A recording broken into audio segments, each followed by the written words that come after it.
Welcome one and all to the Side OGG Combine. We have the Path2Pro here with support from Blue Otter. Got to give a huge shout out to Blue Otter. Make sure you go watch their Blue Otter League.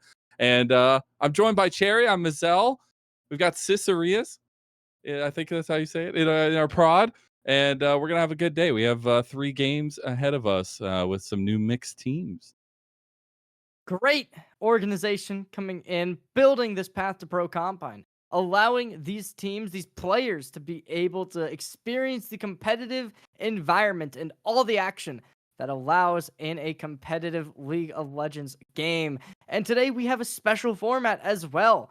These two teams are going to be facing off on a draft that we've seen the best of the best play. And you actually joked about it beforehand, Mazel. One of these teams is the best of the best. We're not so sure about Top Esports anymore, but it will be the same draft as the other day where we saw Top Esports taking on KT Rolster. So that's going to be what these two teams are looking towards today as the uh, characters they are to be selecting. And then game 3 is just going to be a standard draft, but it is a format that I like. We're going to be seeing both teams taking a chance to play either side of the draft on each of the individual games. And then game 3, they're just going to be playing for the win. We'll see what they are going to inevitably opt in for. But we do just kind of have to wonder, right? What do they inevitably see? So I didn't spoil it by saying which exact match that was in the other day, but it is going to be at least one of them that you all will be seeing in the draft right now.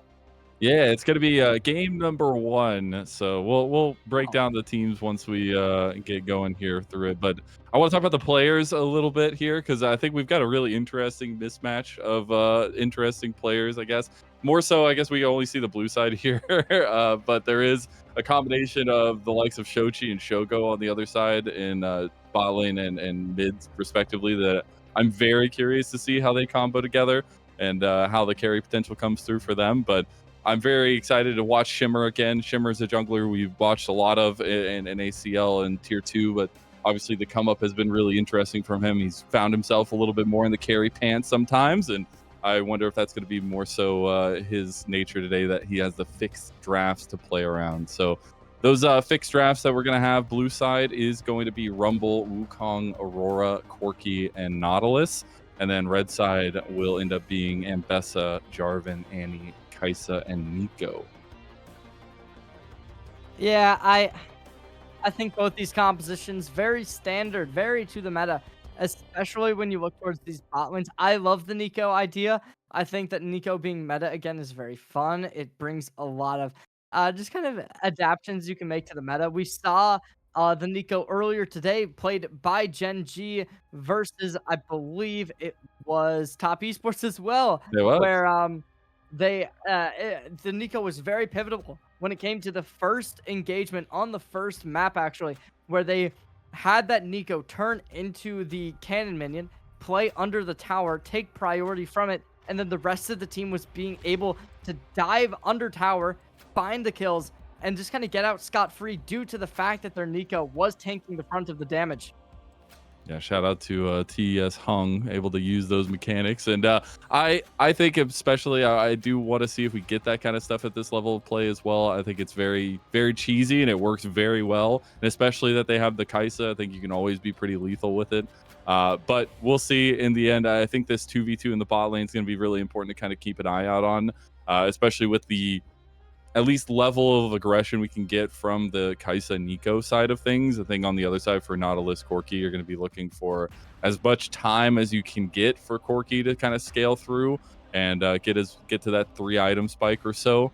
But this was also just saying when Jarvan was still on his kind of 0-7 run of play. But then since then, we've actually seen Jarvan go undefeated at Worlds. So I do wonder if maybe we get a little bit of Jarvan consistency here in this game.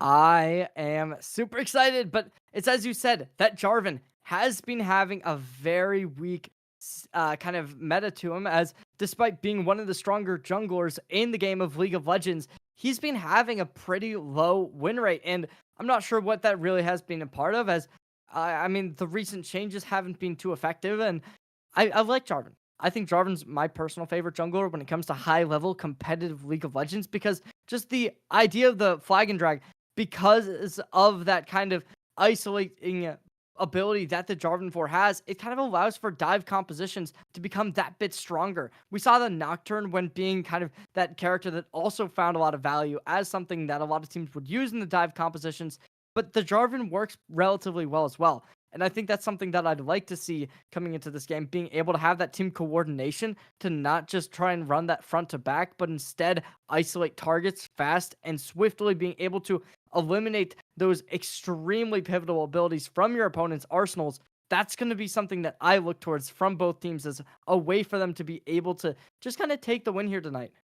And while both teams are going to be swapping these drafts for that game number 2, swapping sides and everything, I think if we're looking at the jungle matchup a little bit more, the Munchie has had some up and down performances so far in Path to Pro. I think we've seen the carry style out of Munchie a decent amount, who will be on Team B this time around.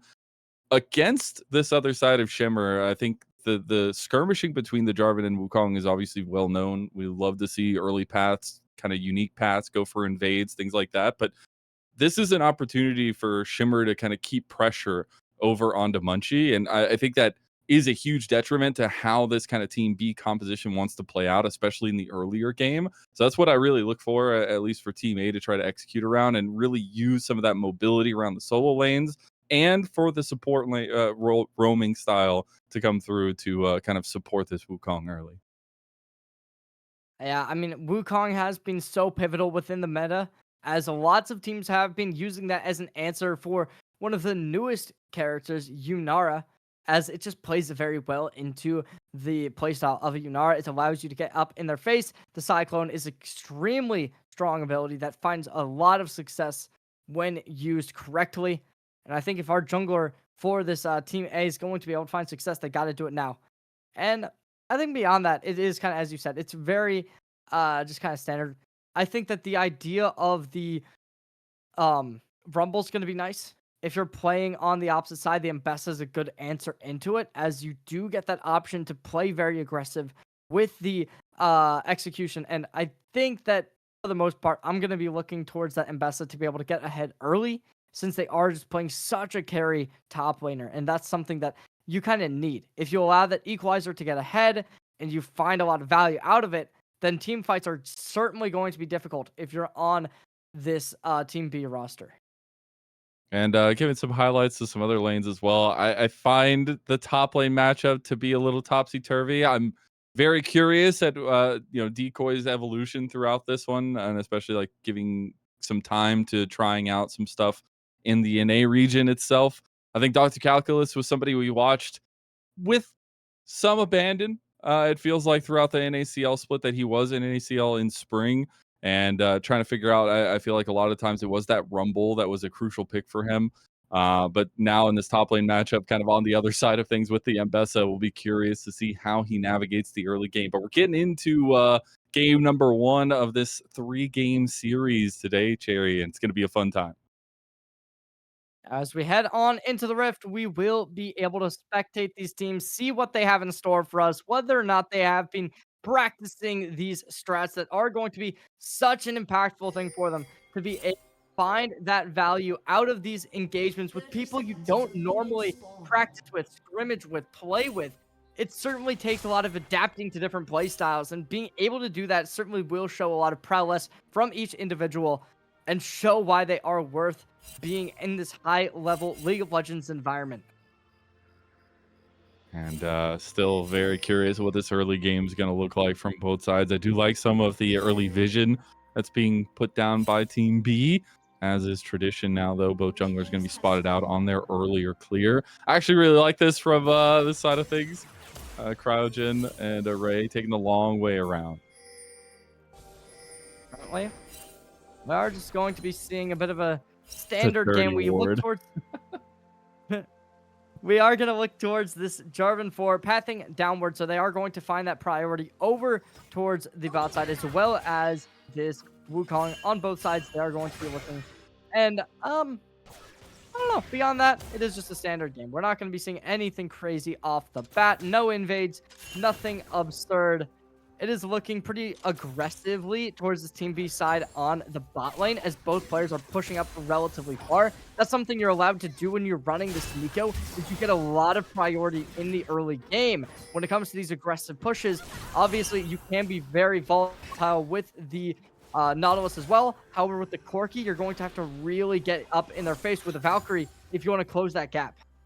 Yeah, you absolutely will be. And again, it's one of those situations where this Team A side really wants to back off, wants to be safe, and let Cryogen get a roam off here or there, and try to keep the pressure at bay from Shogo and Manui, who, if they don't find a lead, obviously still a strong combo as time goes on, but if they do find a lead, that snowball can be one from hell for sure. Now, we will see both junglers pathing down towards this bot side, so a little bit of early action, maybe in that 3v3. I know Jarvan is typically a champion that we can see those unique early paths and go for those quick invades, but it looks like it might just be a scuttle fight or potentially a bot lane fight.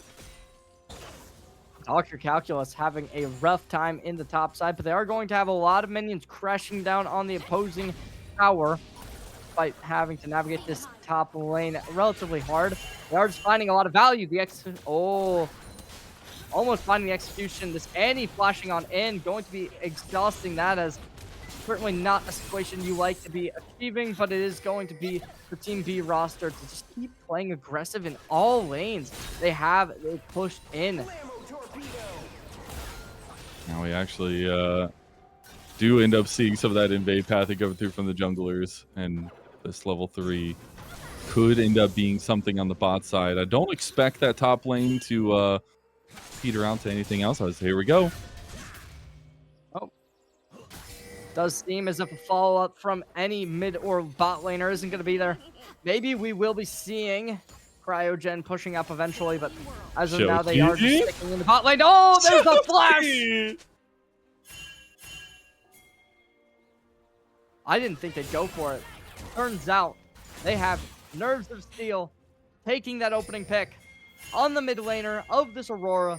Down for the count, going to be going in for both players into the mid lane with the teleport, investing it early on. There's going to be the hook, unable to connect onto a player, but instead going to be the root coming on into fruition. There's going to be the stun activated, but as of now, it's still going to be the kill coming on in, trying to fish for a hook, not able to do it. Still, Cryogen looking to get out of the engagement, going to be difficult as there are going to be 4 hits coming from the Kaisa. Not going to be enough. Flash goes in, not going to find the kill. Both players get out with their lives.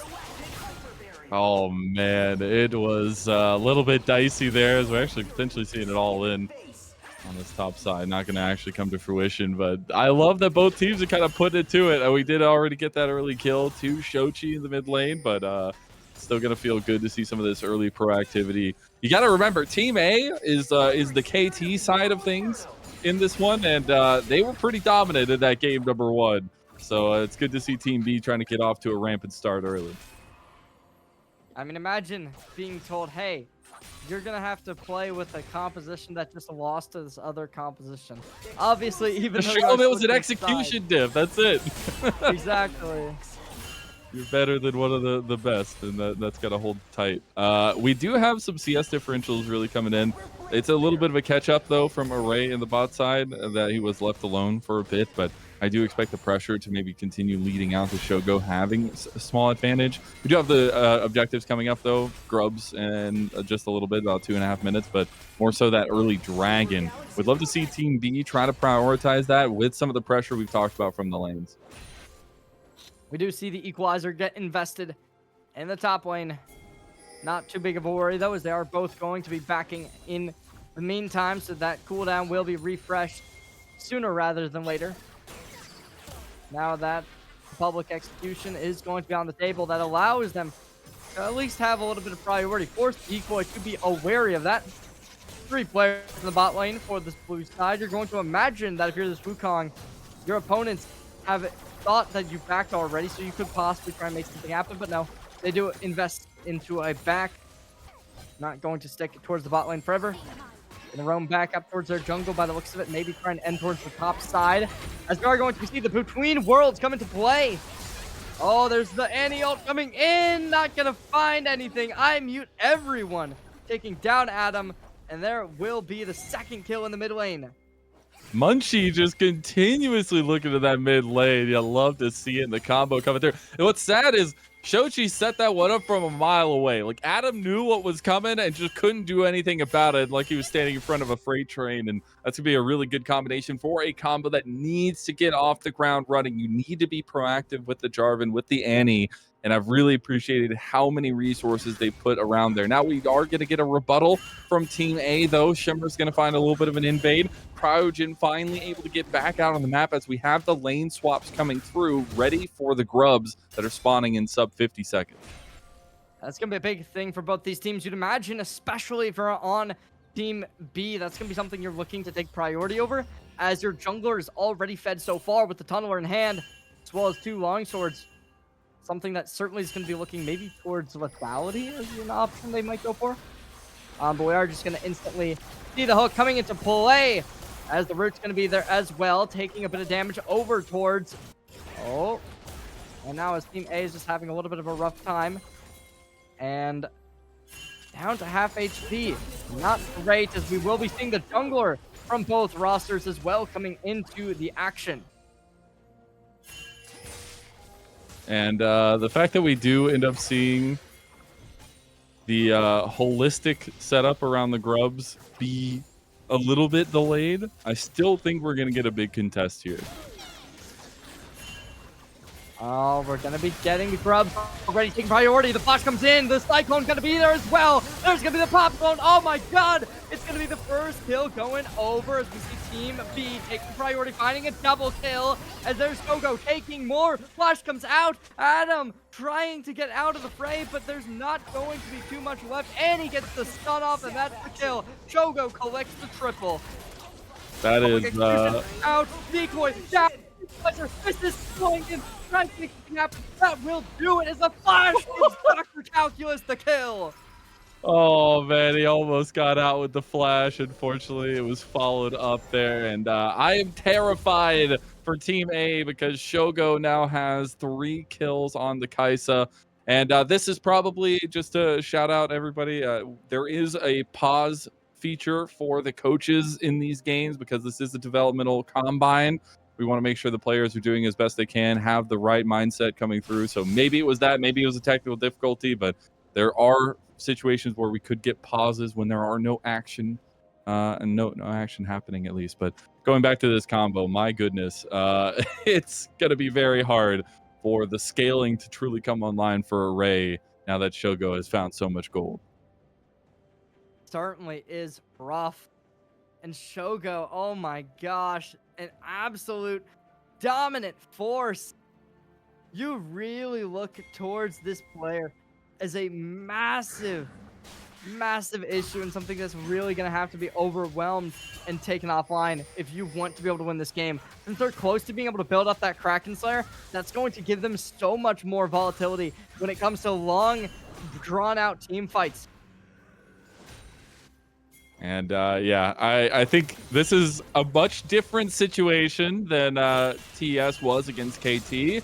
And I think Team B will be very happy about that because the execution was a massive factor in that one. And I love to see a team kind of come together of players that are some known names in the scene, being able to put the puzzle pieces together so far. But it doesn't mean the Team A are out of things just yet. Their team fight competition is just so ridiculously strong once they start getting a few items. They are hovering around this bot side. We still hadn't had a dragon taken, which means that that stacking is going to be delayed by a long time.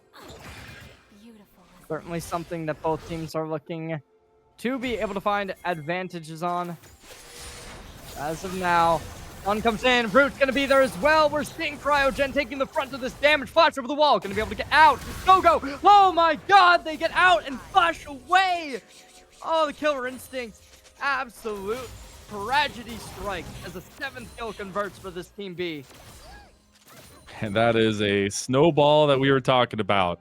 And it is executing beautifully here. They might even look for a little bit more, but there will be at least return gang from Shimmer. They are doing Dragon now. It's a bit bold. Shimmer does find out that they're trying to keep some pressure here. Manui. Oh. Top Blossom going to come in. We're going to be seeing a lot of damage coming to be applied. Teleport in the store. Shogo Gonna be a trying to get into a bit of a contestation. I mute everyone, finding the kill.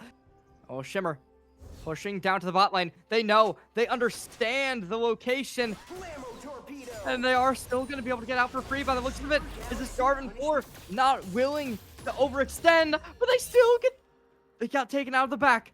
Who's going to be the one? They wait, they bide their time. The minions and Shogo will be able to pick up the kill.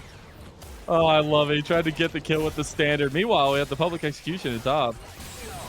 Oh, that's tragic as they bring out the equalizer, not able to find the value you were so desperately looking for, as you're already 1-0. How much more can Dr. Calculus ask for? Might stick around up here, though. I mean, they do have a roam moving from Shogo up to this side, or I mean, Manui, rather, Shogo towards that mid lane. But it is really interesting how they're going to try to position themselves around these next objectives. And we do have a little while till that's going to be, but I think this pick comp from Team B can be just so potent in the in-between moments, and it's really going to be about how Team A are kind of lane assigning themselves. I do really like that they're trying to keep Array in the side lane, give him as much gold in safety as possible. He will have to be careful now that he's being matched by Shochi, though. Pushing in, Shoki's going to find a lot of value in the bot lane, contesting against somebody lower level, but not only lower level, but also with a lot less gold. As you already have that lost chapter, that sorcerer's shoes on a line against somebody who's only building towards that Triforce. This is certainly going to be giving you at least a little bit of priority in the lane as the sun comes in, already dropped to half HP. That's what I was talking about. It's tough out there for not ahead ADC. Speaking of some items being completed, though, you at least have the Trinity Force for Shimmer. It's going to enable him a lot more on the Wukong, but unfortunately on the other side, you have a couple items being completed already with the Eclipse for Dr. Calculus. Got the Sundered Sky already there for Munchie, too. And the Kraken Slayer is just going to boost Shogo up even more. And you can see there's just looking where they can find picks as best as possible. And now that this Eclipse is gotten by Dr. Calculus, I think Decoy is going to need to call some help. Decoy playing almost under the tower, but with Wukong coming on in, equalizer out. They are going to have that public execution. That might be something they want to invest, but not going to happen. Instead, the shutdown will come out, as that's going to be the first kill on the board for Shimmer. It's a nice redemption kill there. They get themselves on the board, and like I was saying, going to need to call some help, and help did end up coming. So that Rumble going to be a little bit better off here, especially getting to that first item after he had to stop off for those boots. We got the all-in on bot side, though. Oh, a crazy investment. We will see Adam finding the Between Worlds, getting a bit of success, shutting down their opponents, but it is going to look towards Munchie, trying to make something happen. But three people in Pop Blossom connects onto one down to the turret. We're going to see the ulti coming on through, taking the kill. Minui gonna be down. It leaves Adam to be the next to be traded, but the turret does so much damage down, but it's still going to be the guys to clean up the kill, shutting down this Nautilus, finding the value, as it is going to be Minui or Cryogen, but with both down, the turret's gonna fall to Shogo.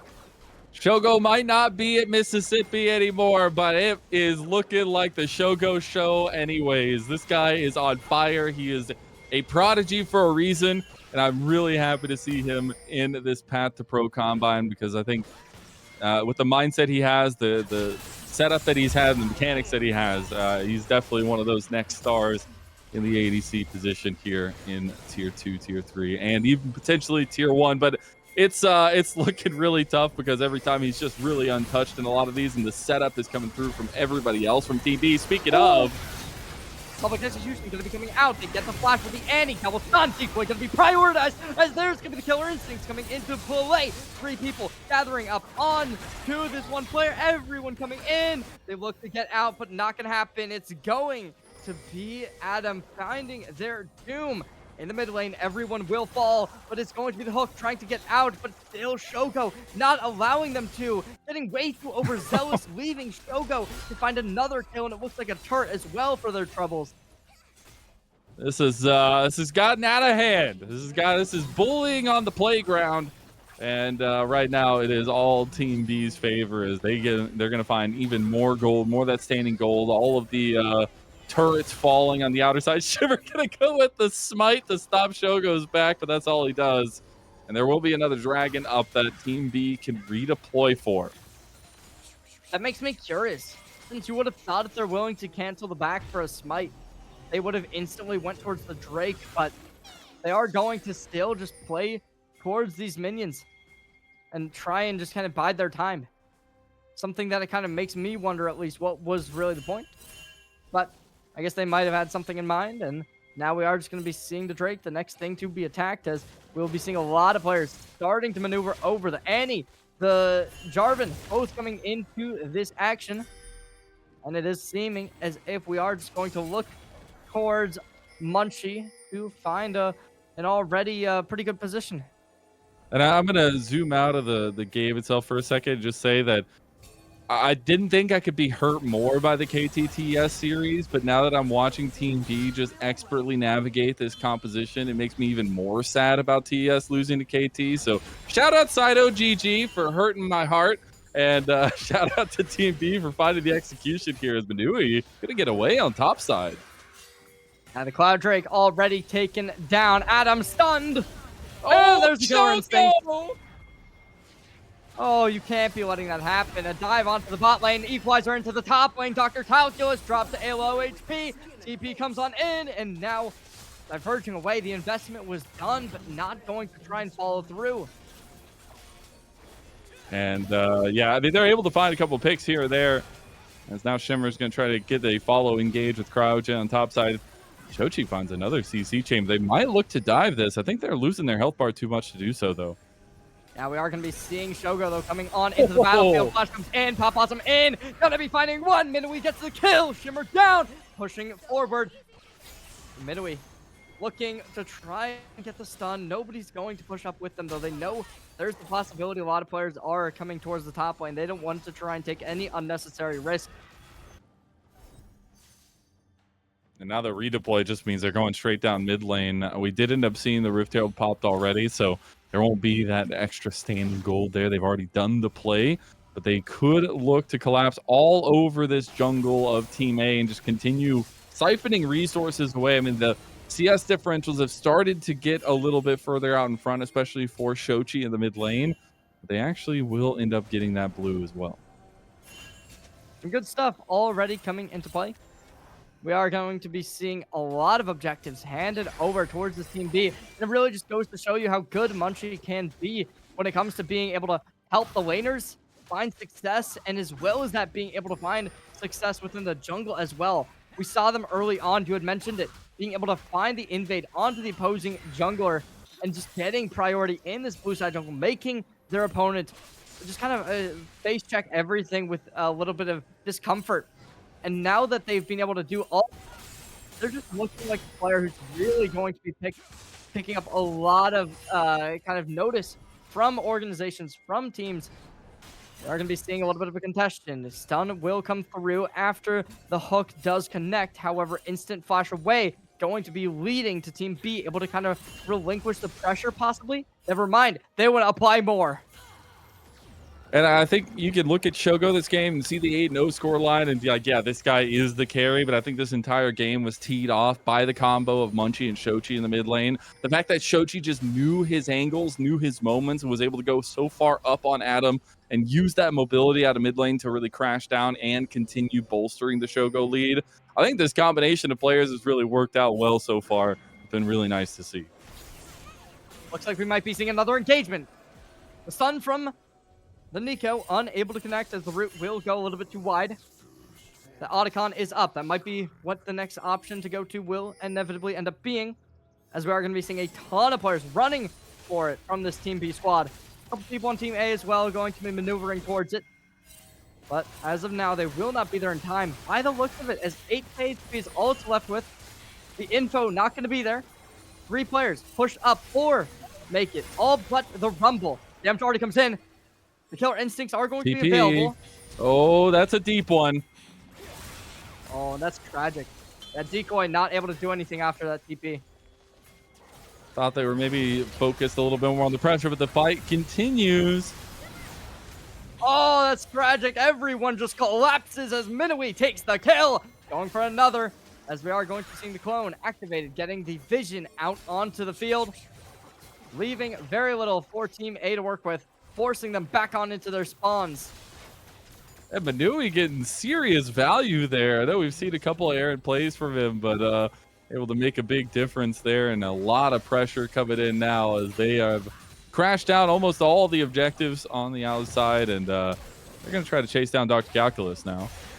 I think it's interesting that they invest a lot of utility, including the Smite, in order to slow them down. Dr. Calculus, between worlds, comes up, trying to get out, not able to do it. Instead, Dr. Calculus will fall, giving it another kill over towards Adam. So at least going to be able to give this player a little bit of extra gold to work with. But as of now, it definitely seems very unlikely as the root will come on in for the kill to be inevitable, as Shimmer going to be dropped down after 3 players execute right on top of him. And Shochi almost goes down too, but unfortunately he doesn't. And now the revenge is going to be swift here. Shogo doesn't have the killer instinct just yet. It's coming up soon, but was not willing to go forward anymore. The turret's still going to be there. Oh, look like the flank. Gonna be coming in. Munchie. Perchance gonna be moving. Oh, and Cryogen forced out of the back. The killer instinct's coming to play. Gonna be able to find one. Look for a second. Gonna be the stun coming in from the Nico. Gonna go for more as they go in with the flash. There's the Pop Blossom. Able to connect onto 2. Oh, going oh my God. Get another.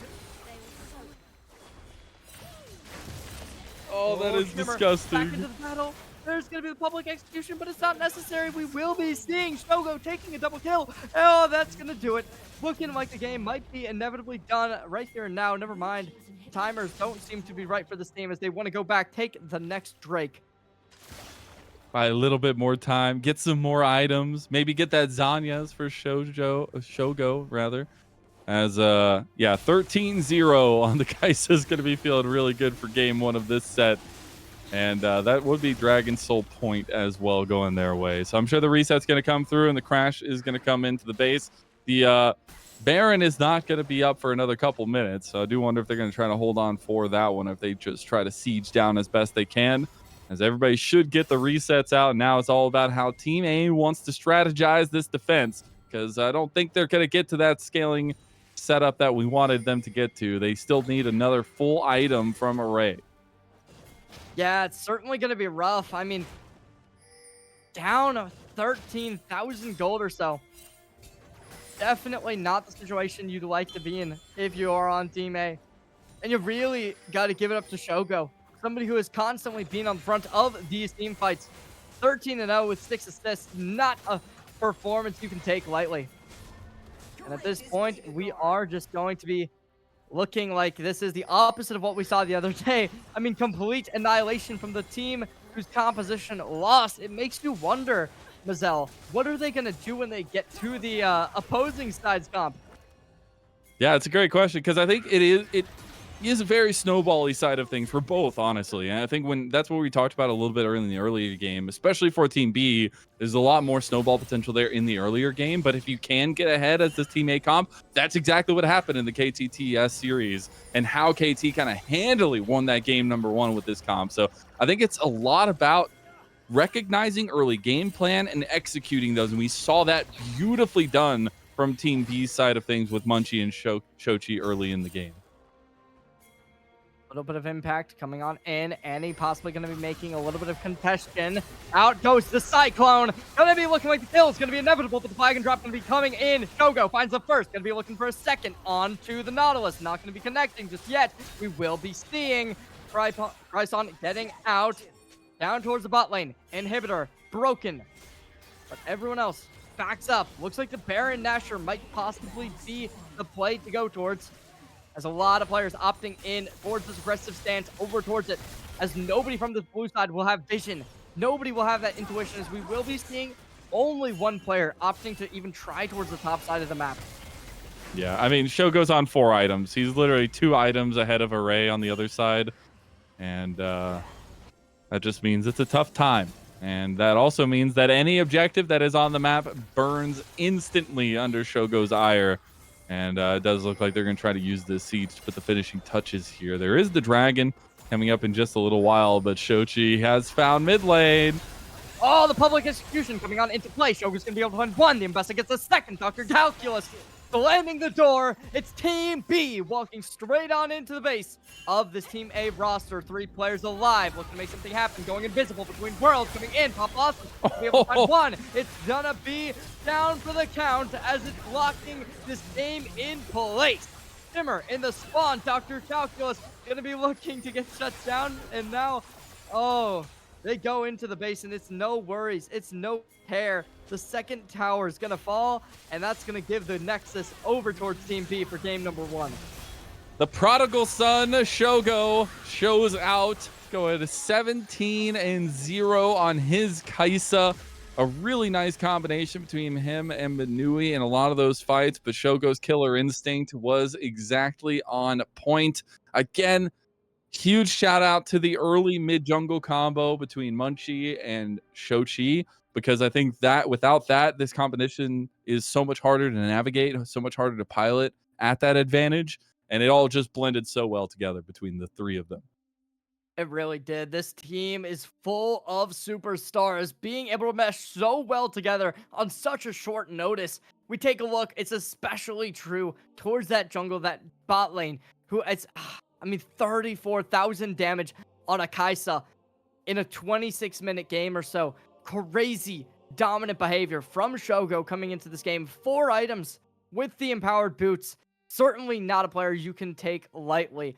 That is for sure. On the opposite side, you really do look towards players like Adam, who was able to hold their own despite going down 0-2. Players like Decoy, who kept up in that top side despite going up against Dr. Calculus, a player who has time and time again being able to show dominance within these high-level leagues. So these are the players we look towards to be able to make that comeback, mount it in game number 2. But we are going to be going back on into the draft sooner rather than later, Marcel. So I want to get your thoughts. Do you think anything will change in game number 2? I'm really curious because in these kinds of situations, when we're just swapping sides of draft, I think we can look to the execution from that game number 1 and be like, okay, so that should be the game plan for Team A going to that composition in game number 2. You know, finding that mid jungle duo very early, attacking Shochi, who will now be on the other side of things. But that also gives you more information from Team B, who will be on the blue side this time around, of what they want to do. So now I'm really curious at the kind of counteracting of how they're going to try to answer that and be a little bit more defensive if they will. That's certainly something that both these teams are going to have to look towards. As I think realistically speaking, we're going to be kind of seeing a little bit more of that same level of behavior unless Shogo will be shut down. If that happens, then yes, absolutely. We will see that potential for this roster to come back as Decoy, Shimmer, Adam, Array, Cryogen. Clearly, they are strong individuals in their own right as they've been able to make it this far. To be able to say, yes, we are here playing at this high level, playing to be able to compete at a level that we want to kind of show ourselves at a full-time career. If they can get to the LCS next year, great. If they can't, then Yeah, I mean, clearly they're good enough to be able to do it at some point in their career. Everyone here has shown that level of dominance at one point or another.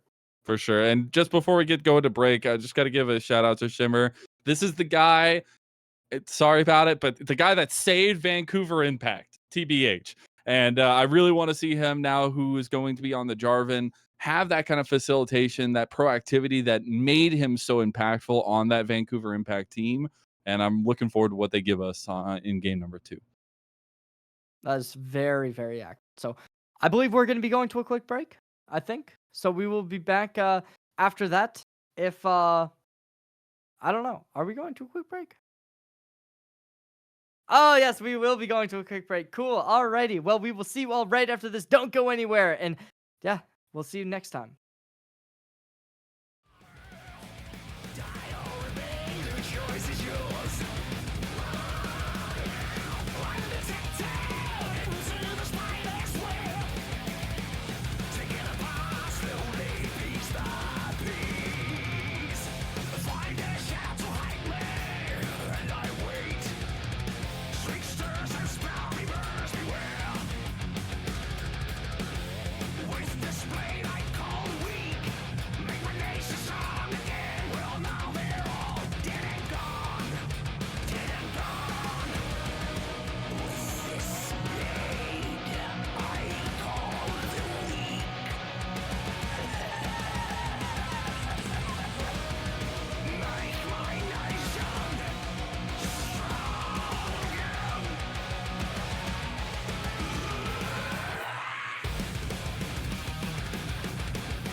Welcome back, ladies and gentlemen. We're joining you once more with the Sido.gg. Player Combine. Yes, Path to Pro 2, and we are here. My name is Cherry J. Mazel. Big game one. Very dominant from the Team B roster. We swap sides, and we'll see what they are going to be able to do on their opponent's compositions. Now, Yes. I want to ask you real quick.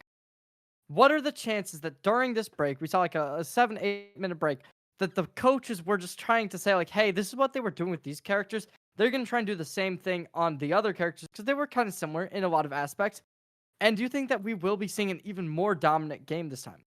I really wonder that, and that's the question I was curious about going into the break, because you now know, obviously, like the best game plan for the early game for what the kind of red side comp is going to be rocking, and how do you defend against that? How do you find a way around that? And can, honestly, Team A on that red side now execute the same style of game plan? Do they go for something a little bit different? Do they maybe go towards bot lane to change things up a little bit with that early setup?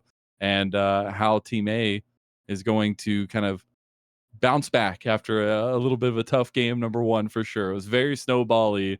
And my eyes again are on that bot lane 2v2, this time on the other side, because one thing Shogo and Manui had in that game, number one, was a ton of prio and a ton of pressure onto Array and Cryogen, who were on that Corki Nautilus.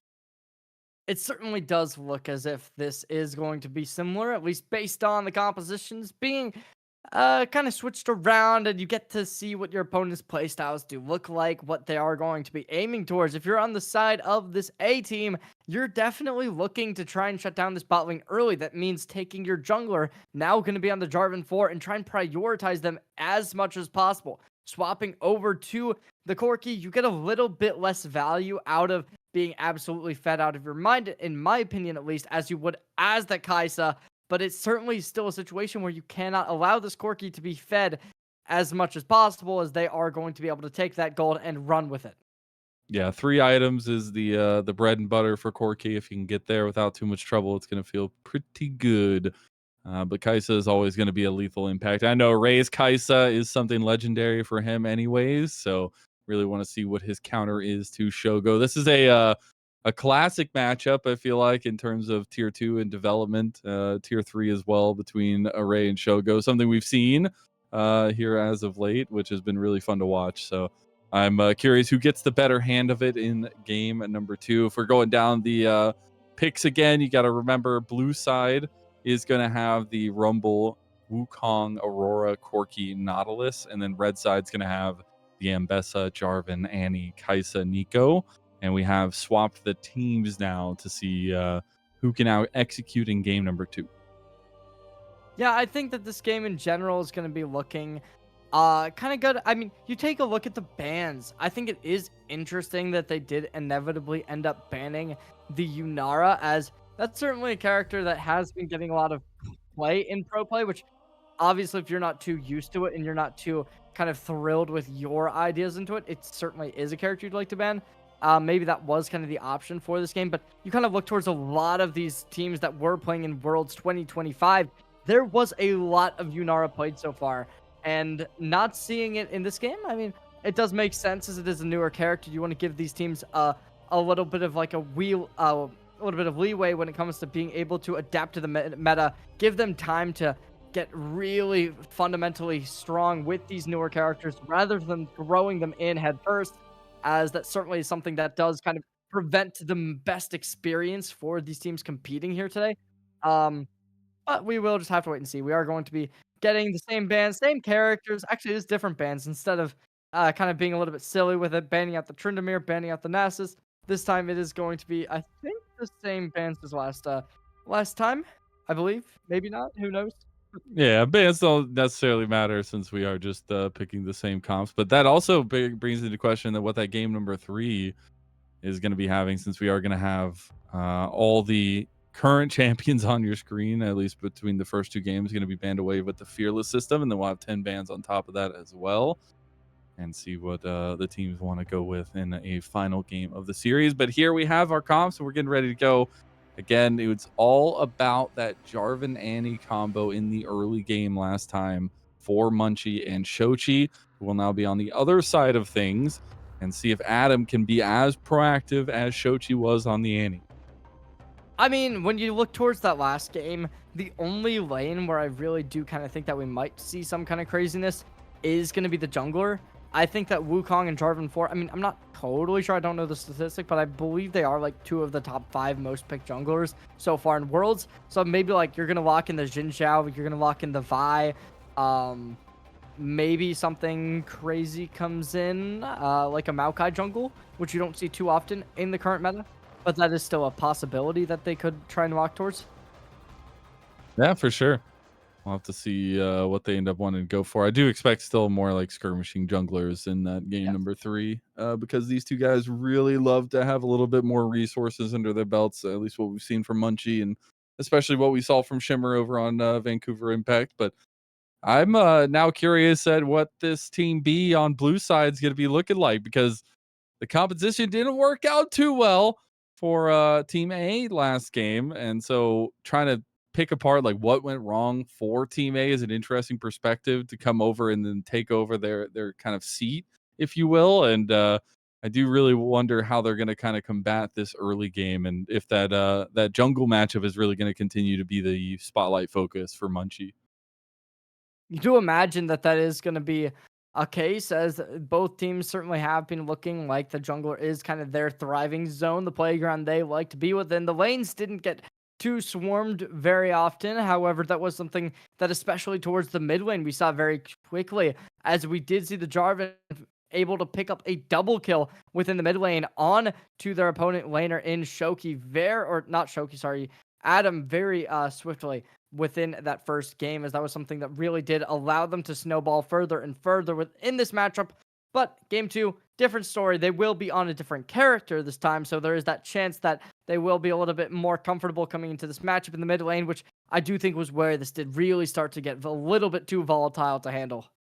Yeah, because if you look down the lanes, like top lane was pretty meh. Like it was back and forth a little bit. Yes, I think Doc's Calculus was getting the better of things in some of the trades there, but it didn't really lean out to anything. Maybe that changes and that adds another kind of issue for Team B to deal with. But I do really wonder now, like, if it's going to be a different game plan, because yes, Shogo looked really dang good on the Kaisa.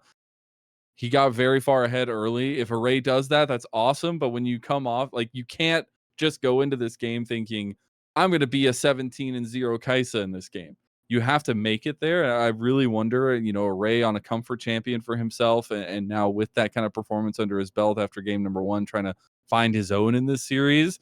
I think him and Cryogen are gonna be something that I really want to pay attention to.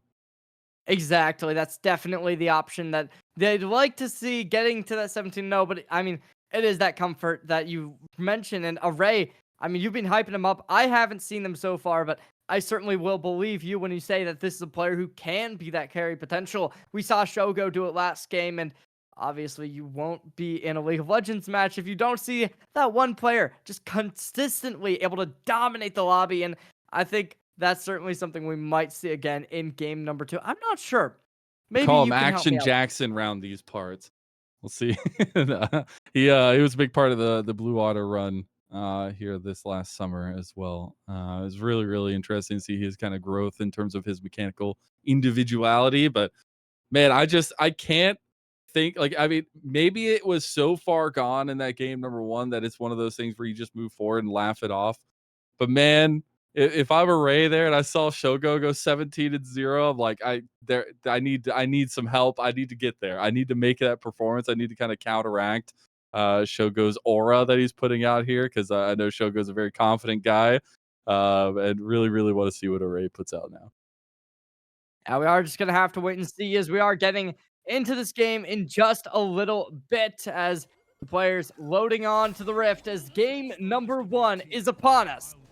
As we are just gonna see the same compositions mirrored on both sides, and I don't know. I'm looking forward to this. We are going to actually be seeing. Oh, I thought that was something very different, but I do have to say, this comp really does kind of force. Oh my gosh, wait, we are going to be seeing a little bit of impact already coming into the battlefield. The electric cube going to be impacting this already. I wonder though, maybe you can kind of give me a little bit of insight onto this. Do the players have to use the same runes as the pro players in the previous game? I believe so. I mean, all of them are the same as of right now. The thing that is different are the skins. We have different skins. Look at that personality coming through. Oh, they're not the same anymore. That's disappointing. We do I have the wanted to IG see- Kaisa skin though. I'm happy about that. Fine with me. Oh, hooray. No, that would be so cool if they gave team skins. I would be all in on the Billy gaming skin.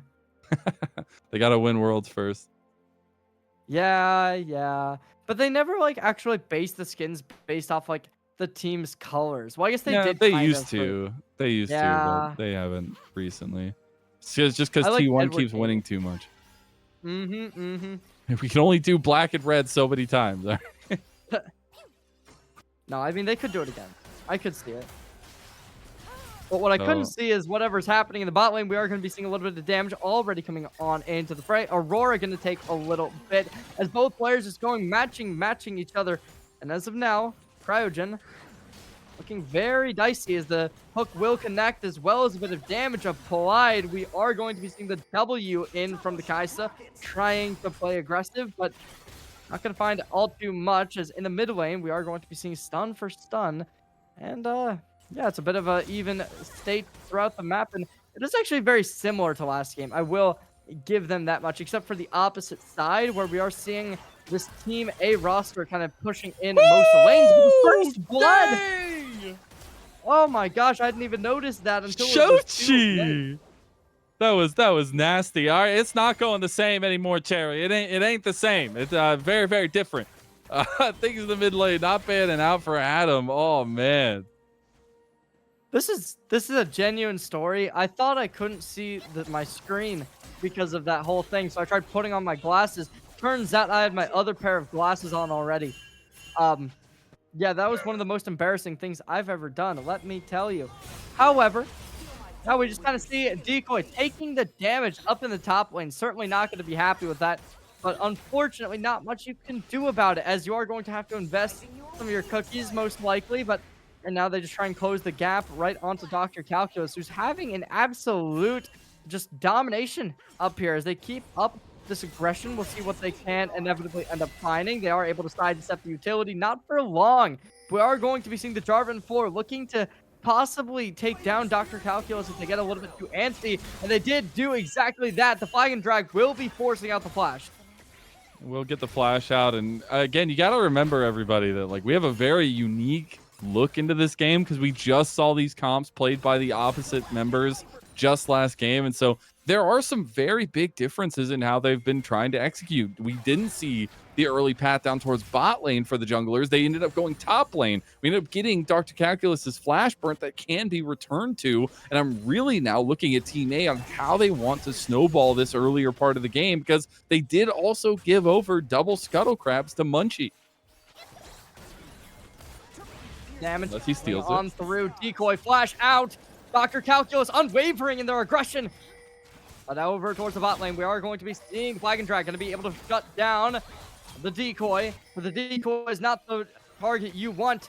Oh, Adam forced into a bad situation, but it might not matter. It will. Aurora's going to be able to find the kill. That's going to be Shoki to be able to find a 2-0 lead. Gold bounty ahead of them. Decoy down to 1 HP. Adam low. Going to be Shimmer, who needs to back out, needing that support, but it is going to be their Cryogen going to be able to force out the aggression, allowing them to be able to swiftly make their return over to the jungle. I gotta say, Shochi loves being an anime protagonist. Every time before big games, anytime before big tournaments, he always posts and says, you know, I'm gonna be this, I'm gonna be that. I don't know who he is today. I'm looking forward to the post later, but Shochi is on one. He gets executed there for the quick reset as well. He has the Dark Seal. He's gonna get the double tomes. He's gonna be so powerful coming into that mid lane after this reset. And speaking of, oh, we might be seeing a Ray in a little bit of a rough situation. There isn't going to be a route available for at least a little bit, but the hook should be back on cooldown. It is. There's the barrier. There's the flash. There's going to be the turret shot. Going to be applied to Shoko, and that might give them the kill with Cryogen pulling right up into the engagement. Cryogen with the save, the heal. Oh, Adam. All between worlds coming on in. Shoki going to be taking them down for a ride, but it's going to be a little bit rough. And Cryogen falling to the turret. It's an execute, though. It's all good. It's all good. Nothing happened. Don't worry about it. Everything is fine. Cryogen finds the kill, gets the reset off, but my goodness, it is getting a little wild out here. Oh, that's unfortunate. Decoy is going to be dropping down HP a little bit. You were talking about Shoki, or Shoko. Shoki, sorry. Oh my god, I can't speak. Shoki was posting about some stuff on Twitter. I want to see that. I don't know what kind of anime characters they're talking about being, but certainly there's a lot that would describe the performance they've been on today. He's always a fun character to have around for sure. And we now see like a little gameplay setup. Team A had tried to sneak away this dragon, but they're in a little bit of trouble here. Spellbook has there from Manui, but he won't end up switching over to the smite.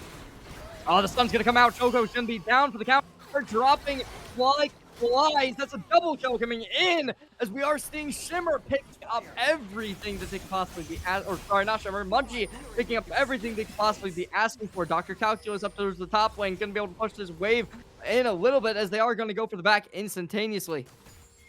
You may have gotten the dragon, but what did it cost now that Munchie will end up having 2 kills on the Wukong? Feels like there's going to be a lot more forward invades coming through from Team B. And Manui's already unlocked to get out on the map. That's a key difference from that last game where Team A, who were on this blue side comp last game, weren't really able to get Cryogen out of lane early and be super proactive. But now Team B have that in their favor, and we will have the grubs coming up in about 30 seconds. Are just going to keep on waiting instead, as we are just going to see Team A actually completely reverse the kind of script that was written last game where they weren't able to find those objectives early on. This time going to be a different situation. They take down this Ocean Drake, finding a bit of success early on. Now when it comes down to the grubs, that's going to be a different story. We will just have to wait and bide our time for Aurora. Going to be taking a bit of damage. We see Shoki in a little bit of a precarious situation. Not for long. The plates will falter on both the bot and the top side for the side of Team A, as that is going to give a little bit of gold over towards the solo laners.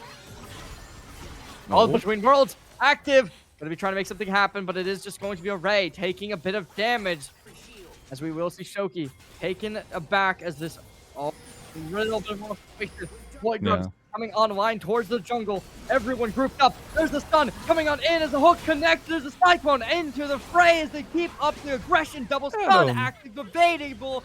And now it's looking like Munchie off the board, going to be limiting the succession. Not for long. Oh, barely by the tip of their tongue. Cryogen is still looking to make something happen. The sun coming into play as the Aurora jumping over the side. Oh my the kill on Chico. Oh, that's tragic. If you're on the side of Cryogen, you're going to be very disappointed. But the sun going to be giving Shogo a little bit of a run for their money as the shield coming through. Aurora's going to be in a little bit of a rough situation. That's going to cause Shoki to run for the hills. But the turret's going to be enough to save them from any type of damage.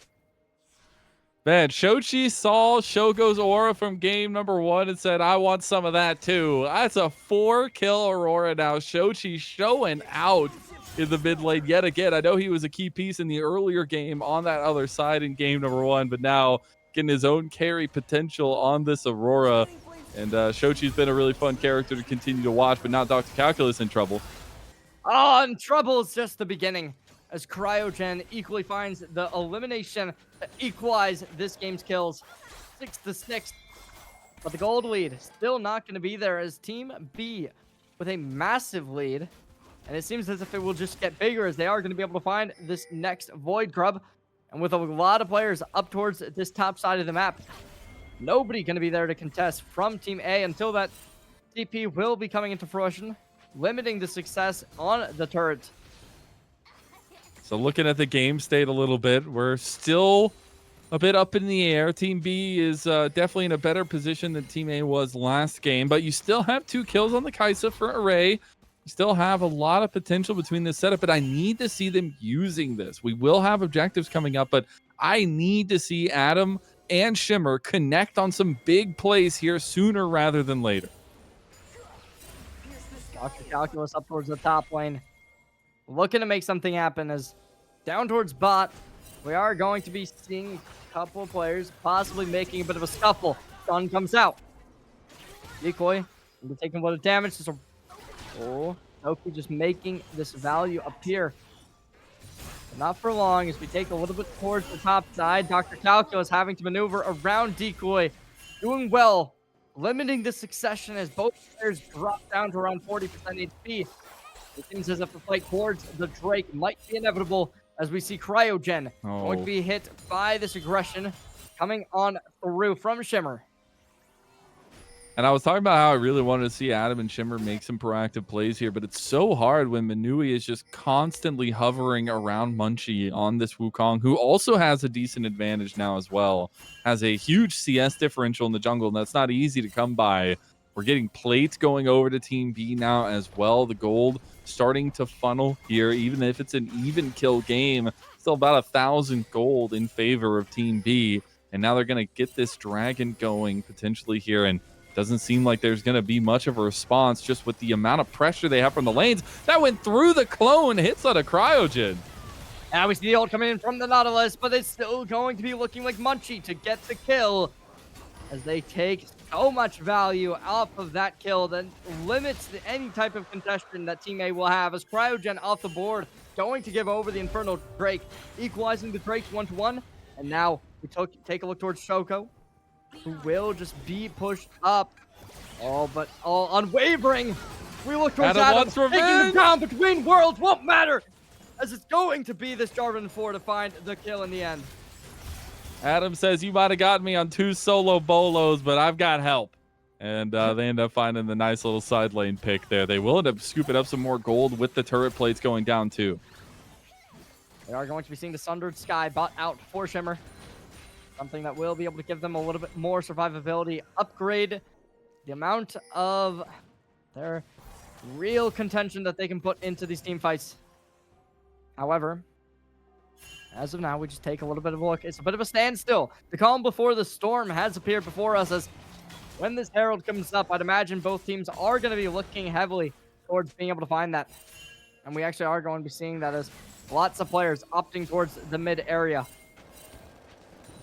And while both teams do have some scaling options, I definitely want to see Team A in the advantage with the comp that they have. I think the Corki scaling condition is always going to be there. And if he just easily gets over to 3 items, which it hasn't been easy thus far, as speaking of not easy. Certainly going to be rough for this Nautilus. Flash over the wall. Oh. He's fine. Everything's good. He just had to burn the flash. He will be looking at what they can do to kind of put together some of these item spike potentials. I mean, it is the double Trinity Force now completed for Team B. They can try to use some of that strength around these next objectives, which we will have the grubs, or at least the grubs already taken, rather, all on B side. But we will have the Rift Herald coming up in about 1 minute and 10 seconds, which I think Team B will definitely be putting all their resources around. You can already see they're moving Dr. Calculus down towards bot side with TP up. Yeah. We're getting the Otacon as well coming up towards the top side. Something is a little bit unconventional. You don't see this all too often, the Otacon spotting top side. But it is certainly something that is an occasion, and we're just going to look towards both teams. Probably going to be a little bit antsy towards that, and Between Worlds coming into fruition. Inevitably, though, engagement comes in. Flash out. We're going to be seeing the public execution applied. It's Decoy trying to make something happen. The Aurora takes a bit of damage. We are going to be getting the TPs. Decoy flash over the wall from the Otacon barrier. But there's still the smite to limit their success. Decoy getting chased on all cylinders. And now it's going to be the Equalizer to come in, trying to shut them down. Decoy stays alive. They keep up the aggression, but it's still not going to be enough under the turret. Yeah, that was a little bit of a tough Equalizer there for sure. They're going to have to reset out. I think he's going to get stopped here. Flag and drag. Oh, and there's the ult coming on in. The stun is there as well. Dr. Calculus instantly gets burned. As Team A going to be taking a gold lead now, and it's not going to be ending there. The Herald is the next on the block. And it's all about the single target success that this composition on red side has, and Team A have executed it 2 times in a row now. They take the advantage. They're going to take the Rift Herald too. It's just been really good play calls from Team A, as we're going to get a pause, probably talk about some of those setups there and some of the overextensions from Team B.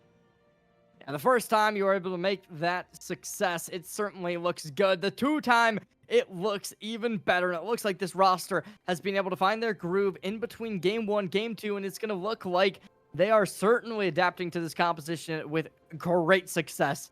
Because it's not easy playing a comp like this, that's for sure. It's not something that you can really just come into this and say, yep, we're going to just try and make this work. We're going to isolate these targets. We're going to have that priority. We're going to have this cohesive unison, and it's going to be able to find everyone that value. Instead, you have to really have that trust in your teammates, and that's something that comes with time. And these players did not have that. They were still able to find the success, even despite the odds being against them. And what's wrong with top esports, Cherry? I don't know what is happening? Why is my heart? I don't know if I can take. No, it's far from over. I still think TB have some serious opportunities here moving forward. But it's been really nice to see this red side comp be executed at least 2 times in a row in terms of that kind of mechanical team fight execution. And I really want to see what they can do with this next Rift Herald drop that they're going to have, and see where they want to try to get some of that standing gold ahead of the next objectives, which will be another dragon coming up and would be the second one for either team. I'm surprised you didn't mention the fact that Billy Gaming is getting eliminated tonight. I see. Yes. I You're mean, a obviously, believer. right? Well, I mean, think about it, right? You're a They trim lost to believer. 100 Thieves lost to the Vikings. Like, Yeah. it's only a real, it's already guaranteed. But anyways, we are just going to be seeing both teams opting to go towards the top side. Maybe we'll see another scuffle there. The Otacon coming in 4 minutes. Certainly something that teams can prepare for in a little bit, but right now it certainly does seem a little bit premature. Maybe we are just going to be seeing a bit of contention as we do look towards Munchie as the player who's going to be taking the front of this damage on going down to around 70 feet. Not something you'd inevitably like to see. If you are going to try and take a team fight, as your jungler is going to be that pillar to stand behind. Seems as if another timeout to be called as the Rift Herald gets summoned.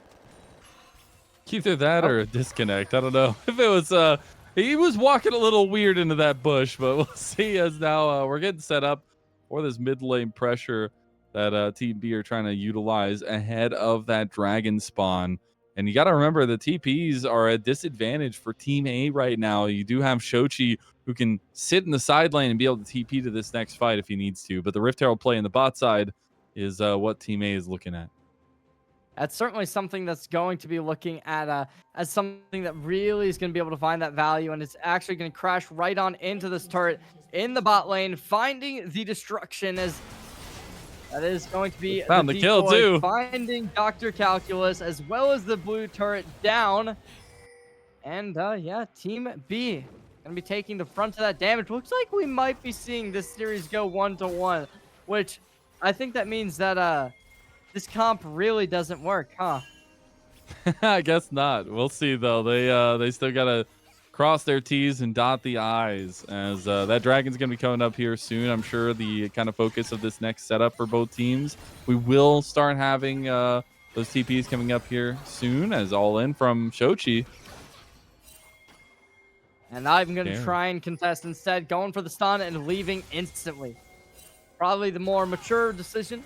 Something that takes a lot of discipline instead of trying to ego them at 7 stacks in the Darksteel. Maybe they could have won it. Maybe not. We'll never know. Yeah, the fact that we do know is that another another Drake will be stolen without any real contest. The fact that Shochi started with a Darksteel and then now has 0 stacks, and Adam got solo killed twice and now has 7 stacks is maybe the character arc we were looking for from Adam after that game number 1. Gonna be feeling pretty good, and it looks like a siege is coming into this mid lane. Certainly not great if you are Gogo, but they won't be over-aggressive. We will be seeing the Equalizer coming into the play. The Cyclone comes out as well, looking to isolate the target on to Decoy. They will be able to find them out as well. As Gil comes into fruition, they want to try and get even more value out of this team fight. Getting the more kills would be nice. The Root's going to come in out for the TP. Array pushed away. But they're going to be in a bit of a rough situation now as they are going to have Dr. Calculus jumping right off of them. Oh, no. Cryogen as well, taken down. Gogo collects the kill, and that's a 10th kill, double digits found, as it's still actually an equal gold state. Yeah, that's a tough one from Team A. Team B got the shutdown initially on the decoy and then just chased them because they knew they didn't have any way out. You saw Ray tried to go with a little sneaky play, but Dr. Calculus had his eyes set on him, and a really good cleanup play from Team B because you got to remember, we said it in game number one and they brought it to fruition, but it's a Team A comp on the red side that wants to be ahead, that wants to be the decision maker in a lot of these fights, and they're losing some of that decision-making power. 35,000 gold. Certainly not something that looks like a good situation. Very precarious if you're on the side of Team A, as it was looking very good for you. But now we are just going to be seeing the clone coming out, as well as a little bit of utility to be sprayed around. But as the cooldowns get dropped, the flash as well. Flash comes out from the Nautilus. He missed the wall. Not good at all, as Minuet gonna be in there, down for the count as they lose their life. Pop Blossom as well, gonna be dropped into the fray. We will be seeing the equalizer as well. There's going to be the trade coming in from Munchie, coming on through with the double. Dr. Calculus picks up another array, gonna find them as a trade, and there's the between worlds trying to get out. This all off this trophy with nothing left. They gotta make this work, and it will. The double kill comes on out, and it will be the ace from Shoki to clean up the team fight, taking it back for Team B. Dude, Shochi just does not stop making plays. The use of the between worlds to get right point blank into that combo felt so good. And Shochi, I know, is going to be feeling himself after that one. This has been a show out game from him, and I'm really happy to see him be kind of the working piece for Team B right now. And it's off the back of some really good team play, some really good direction, especially Munchie, who's kind of showing out this entire series so far against Shimmer, who in this matchup, if you're just coming in on paper, first and foremost, first game, I would heavily favor Shimmer after what we've seen from him over these last 6 months. But it's been Munchie all day long who's had his number. Absolutely. We see this roster with 5 individuals come together as one cohesive unit, finding the value. Otacon next up on the chopping block as both teams looking to make the value. Root comes through, going to be the clone contesting as they are going to be making a little bit of play. Calling out Adam, trying to get the utility, only going to be taking the damage themselves, however, as Shochi going to be backing out. The Otacon controlled by Team A, Team B needing to be the contenders. As of now, they're going to do just that as the value coming on in as we see Shogo getting let loose. Oh, it's still going to be to the side of Munchie to find this value, forcing their opponents to wait, bide their time, and secure this tri-bush is the only real value they'll get. I love the reservation. Don't force the Atacon if you don't have to. How many teams at the highest level have we seen toss their game because of this objective? And Team B say we do not need that right now. It is going to be kind of a refill of pressure from Team A. Oh, the flash! Oh, between worlds coming onto an end for the fruition. The hook no as well. way! Able to get the kill, as we are going to be seeing the flag and drag to be able to dodge this barrage of utility coming their way. Shimmer looking to possibly get a flank on going, but the Otacon will be secured by the looks of it, as Shimmer can have no real way of getting back on for the smite to try and steal. Yeah, to make you a little more comfortable. They didn't smoke CT. No, I don't know. That is a little bit setup though, gone awry, and a really good play call from Shochi on the Aurora. Being able to make that play and just have that angle after the flash was just bloodthirsty. And again, this combo just keeps on trucking.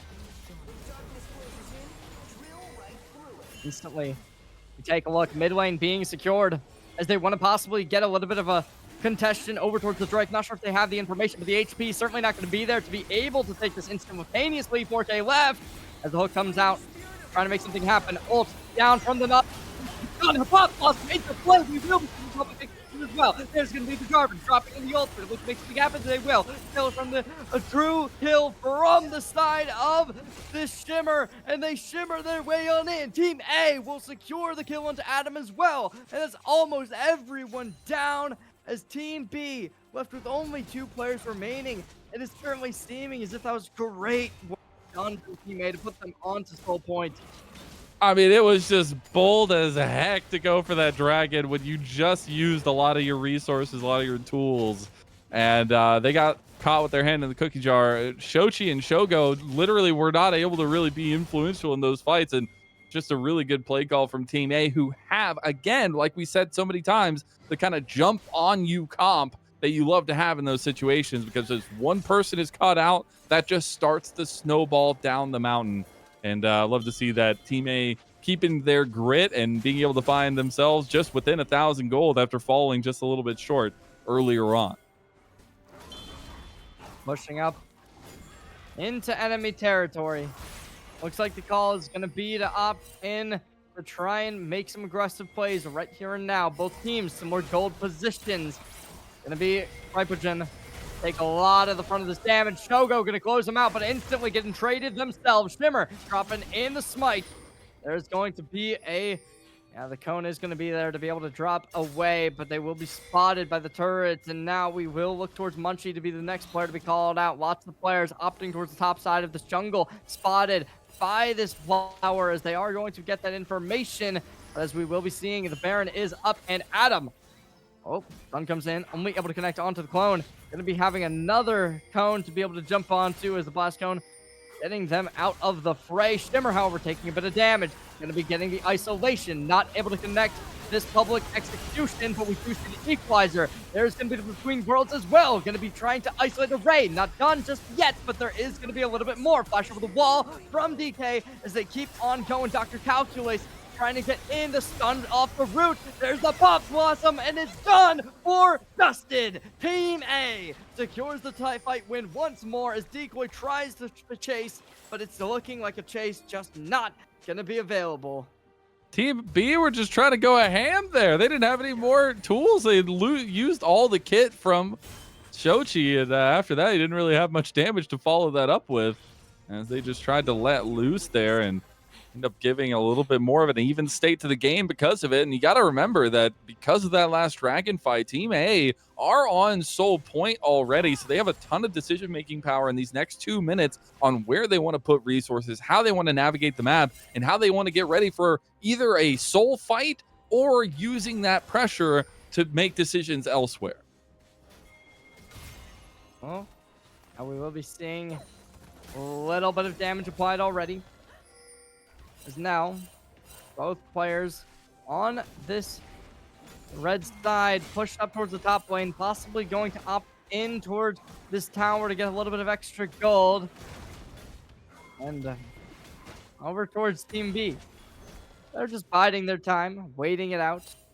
Looking like they are just going to try and gather the jungle utility spot. The fact that they have been noted by their opponents based on that ward location. So knowing that Team A is going to have that knowledge, they can't get this Baron for free.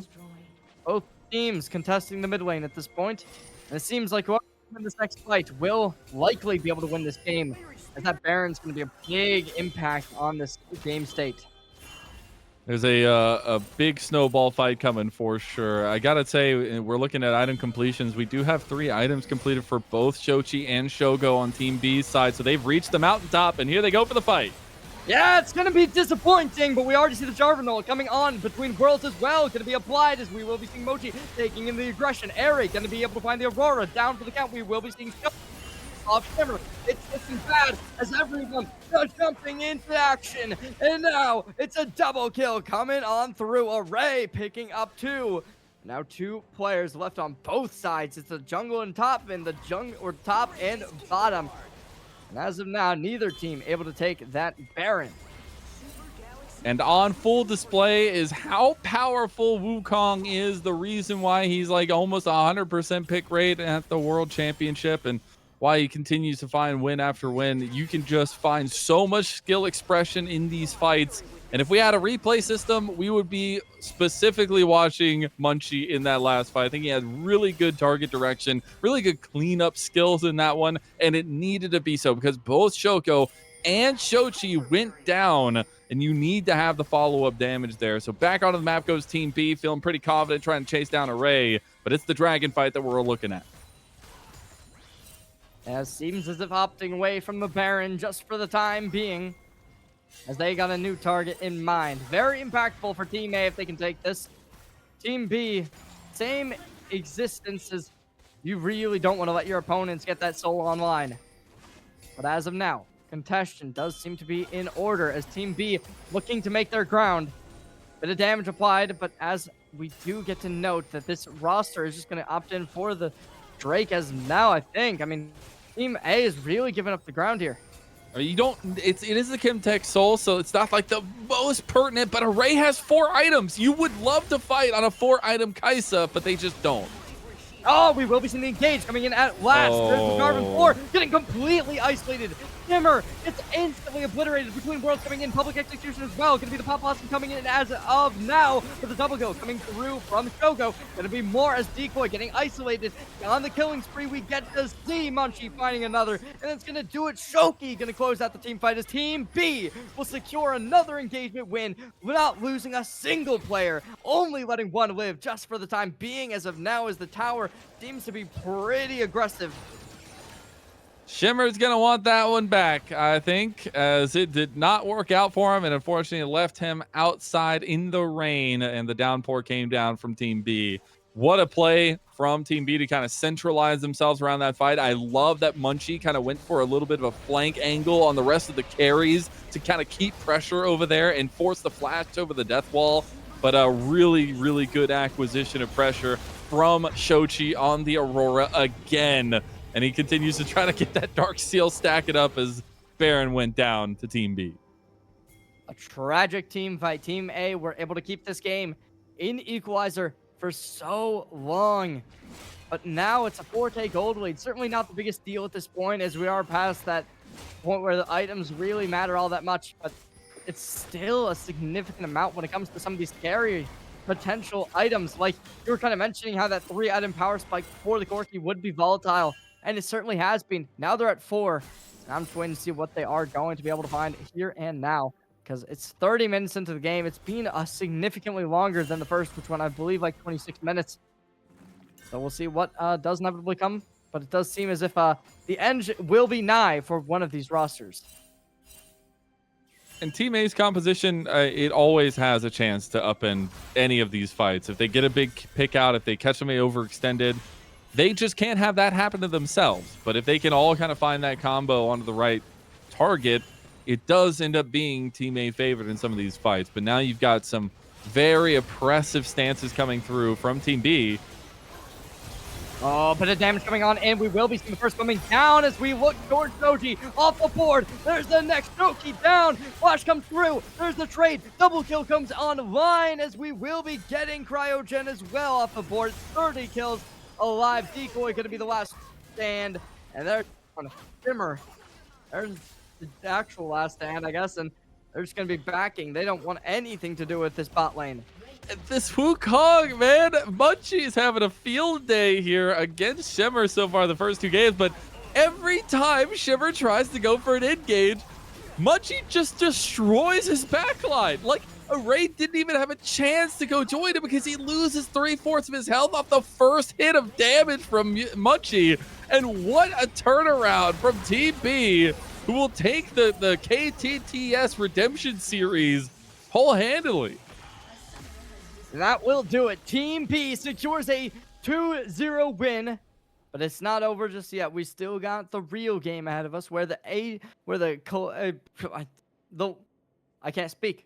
The League of Legends character draft will be set to Fearless, as they can pick any character who is not selected in the past 2 games. But as we both know, that's only been 10 characters anyway. Yeah. They are going to get almost a completely clean draft. And I want to see what they do got in store for us. But obviously these comps not going to live up to each player's full potential, as I doubt these are the complete mains of these people. I imagine they have somebody that they're a little bit more comfortable with that might suit their kind of play style a little bit stronger. I'd imagine. I'd hope. But we will have to wait and see. Yeah, we'll see what they get us for game number 3. Should be a lot of fun, though, to see what kind of comps we end up getting, since it won't be a continuation of these 2 comps. But I really look back to that bot lane, and I want to see what Array can do against Shogo, because that's 2 games now that Shogo has gotten the better of him. And I think Team B is just feeling like a nice put together puzzle piece so far on the day. It's been really nice to see the kind of coordination they've had and some of the team plays around the objectives, which have been the most important to me. Yeah, it's certainly been something that both teams have been looking for, as that coordination has really been super pivotal when it comes to how they've been able to adapt into this series. But we are going to go to a quick little break. Ladies and gentlemen, don't go anywhere. We'll be right back right after this. See you next time.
Ladies and gentlemen, we are back once more with this last game in the works.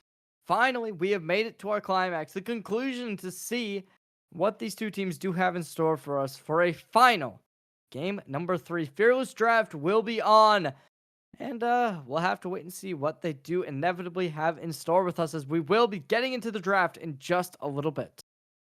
Huge shout out to Sido GG for the Path to Pro Combine. It's been really awesome to see a lot of these players kind of put together and see the different mismatchings and different compositions that we can have, and especially that we've been seeing some of the recreations of some of the pro drafts. And also special shout out for Blue Otter for having us in the stream and everything. But this game number 3 should be a lot of fun. I do want to see what kind of comfort we get out. Some of the big picks are obviously gone from that first setup. I know I really love the Rumble for Dr. Calculus. Won't be able to play that one as he was able to play that one in game number 2. But a couple other key picks going to be gone. So this time we actually do get to sit through the draft and have a little bit of fun with it. Yes, we will actually be unknowing on everything. It was fun being omnipotent, but now we go back to being mortals, just like the rest of the individuals here in the lobby, in the Rift. But, well, I guess not all of them will be mortals. There are some gods, I think, in League of Legends. So, if you pick like Aurelion Sol, you wouldn't be one of us, but I digress. I see Shimmer's Volley Bear.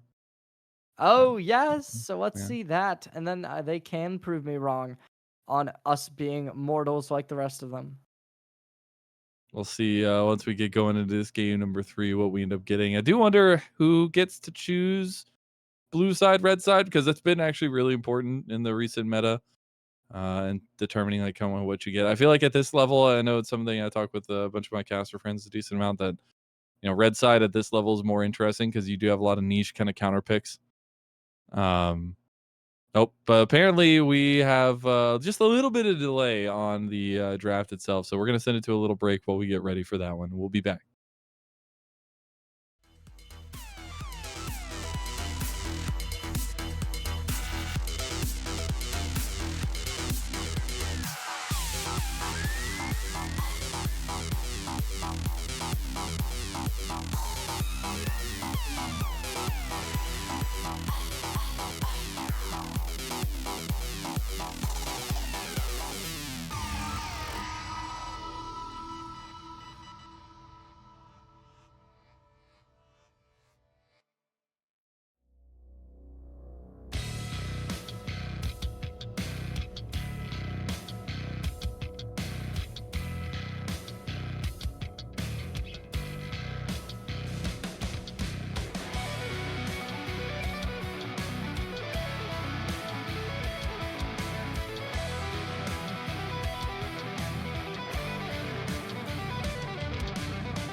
Time when you thought brute force and style combine. Well, I guess now it's time to shine, 'cause finally she's here.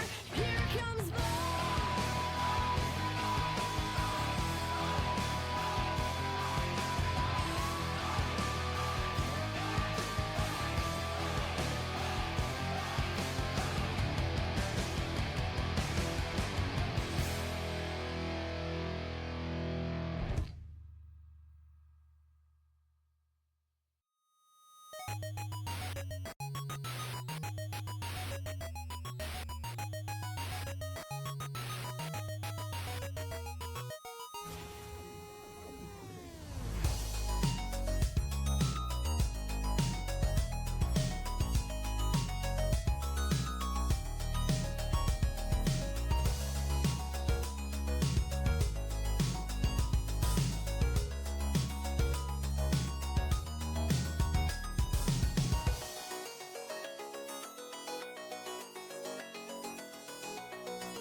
Welcome back, ladies and gentlemen. We are back one last time, one final dance. Both teams ready and locked for today's final matchup.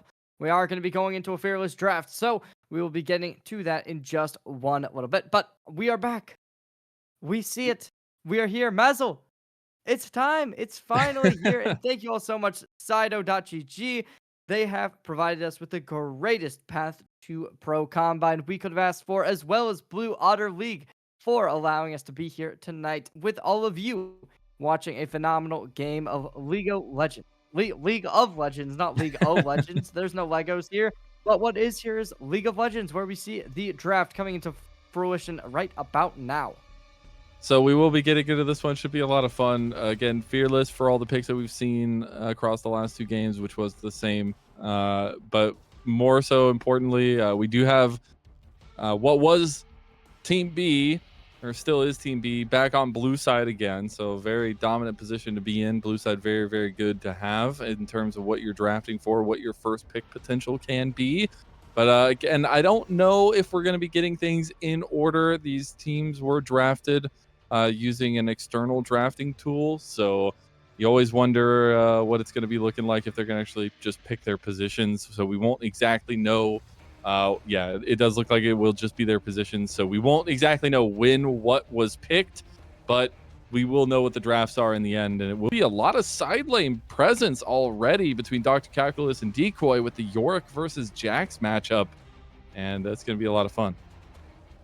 Yeah, I definitely haven't seen this one in a hot minute. The Yorick is certainly all right into the Jax, but I think the Jax in general just can do so much with the counterattack, as it does allow for so much volatility when it comes to being able to just kind of destroy all presence of mind when it comes to the minions that can be created. But as we do get into the draft, oh, maybe we're getting in again.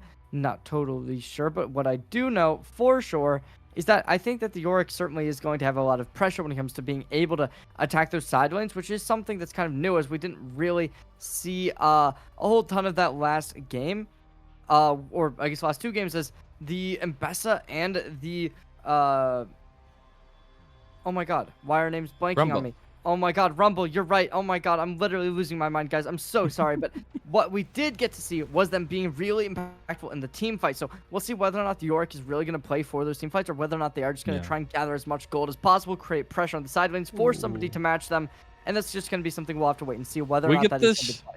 We get this Shogo Kog'Maw. So he's pulling out a classic cover. This pick was started coming up this last split, but it was really Shogo who brought out a kind of variation of it in the bot lane. He was also one of the ones that brought out the Corki in the bot lane and went more like the Bloodthirster route, like more the kind of stand and fight situation for the Corki. So I'm really curious now that he's gonna be on the Kog'Maw.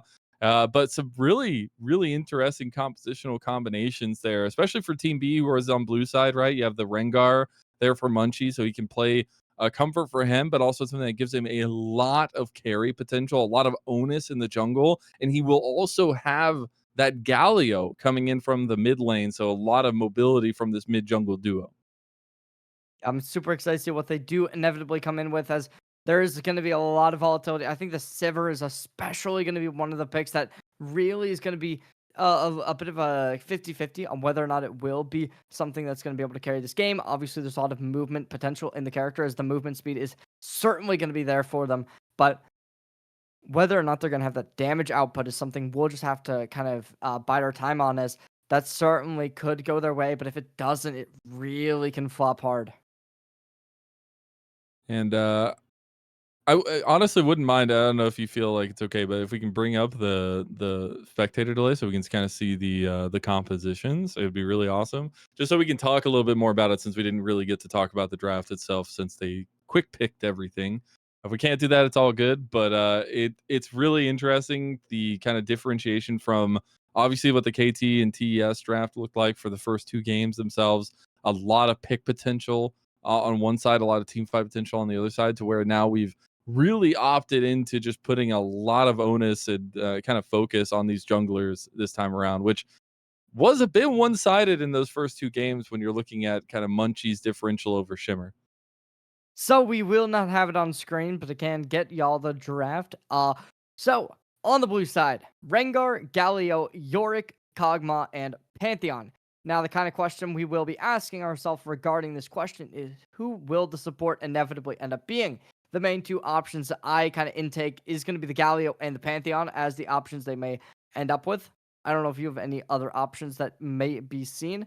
And then towards the red side, Lee Sin, Ryze, Jax, Rel, Sivir will be locked in. Yeah, I mean, I think there's going to be a lot more quickness of pace of play for Team B, who's on the blue side, with kind of the competition they have. I think Pantheon, it's really awesome to get a lead. It's really awesome to have an advantage and be able to play super powerful on the map, have the Grand Starfalls really kick team fights off, but you can also just become a stun bot. And I'm a little worried for Manui, but we'll see if he can kind of pilot that one. Because if you do start snowballing, this comp gets ridiculous. But if you aren't in a place of promise, then I feel like the Rengar as well will kind of start to fall off, not be able to play around his strengths as much. And definitely seems like the bar of execution is going to be on the blue team side, Team B this time around, because it feels like a lot more stock standard meta situation for Team A on the red side.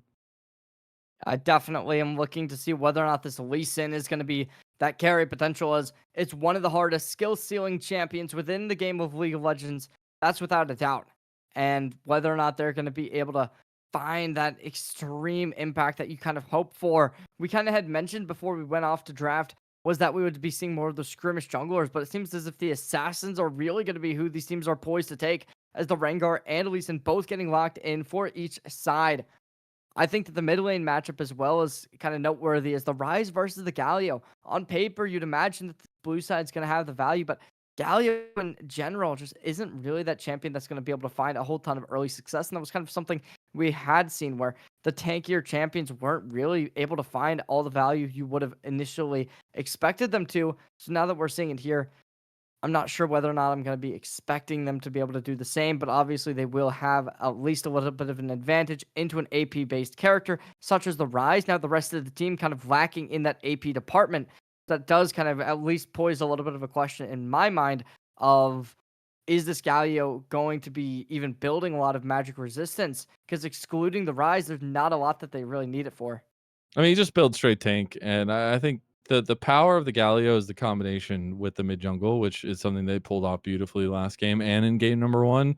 And I think that's really what they're looking forward to. I think you can look at the track record of Galio's. I think Galio can have a lot of influence in game, especially at the highest level, but especially with a lot of comfort coming in from Munchie on his Rengar and being able to pull Shochi over from the mid lane will be extremely, extremely important as we're getting into game number 3 of the day now, or at least game number 6 of the day, and our final game of the day. Yes, we will have it all come down to this in the Path2Pro Combine, but both teams looking for a final win. We've already been seeing them going blow for blow time and time again regarding these team fights.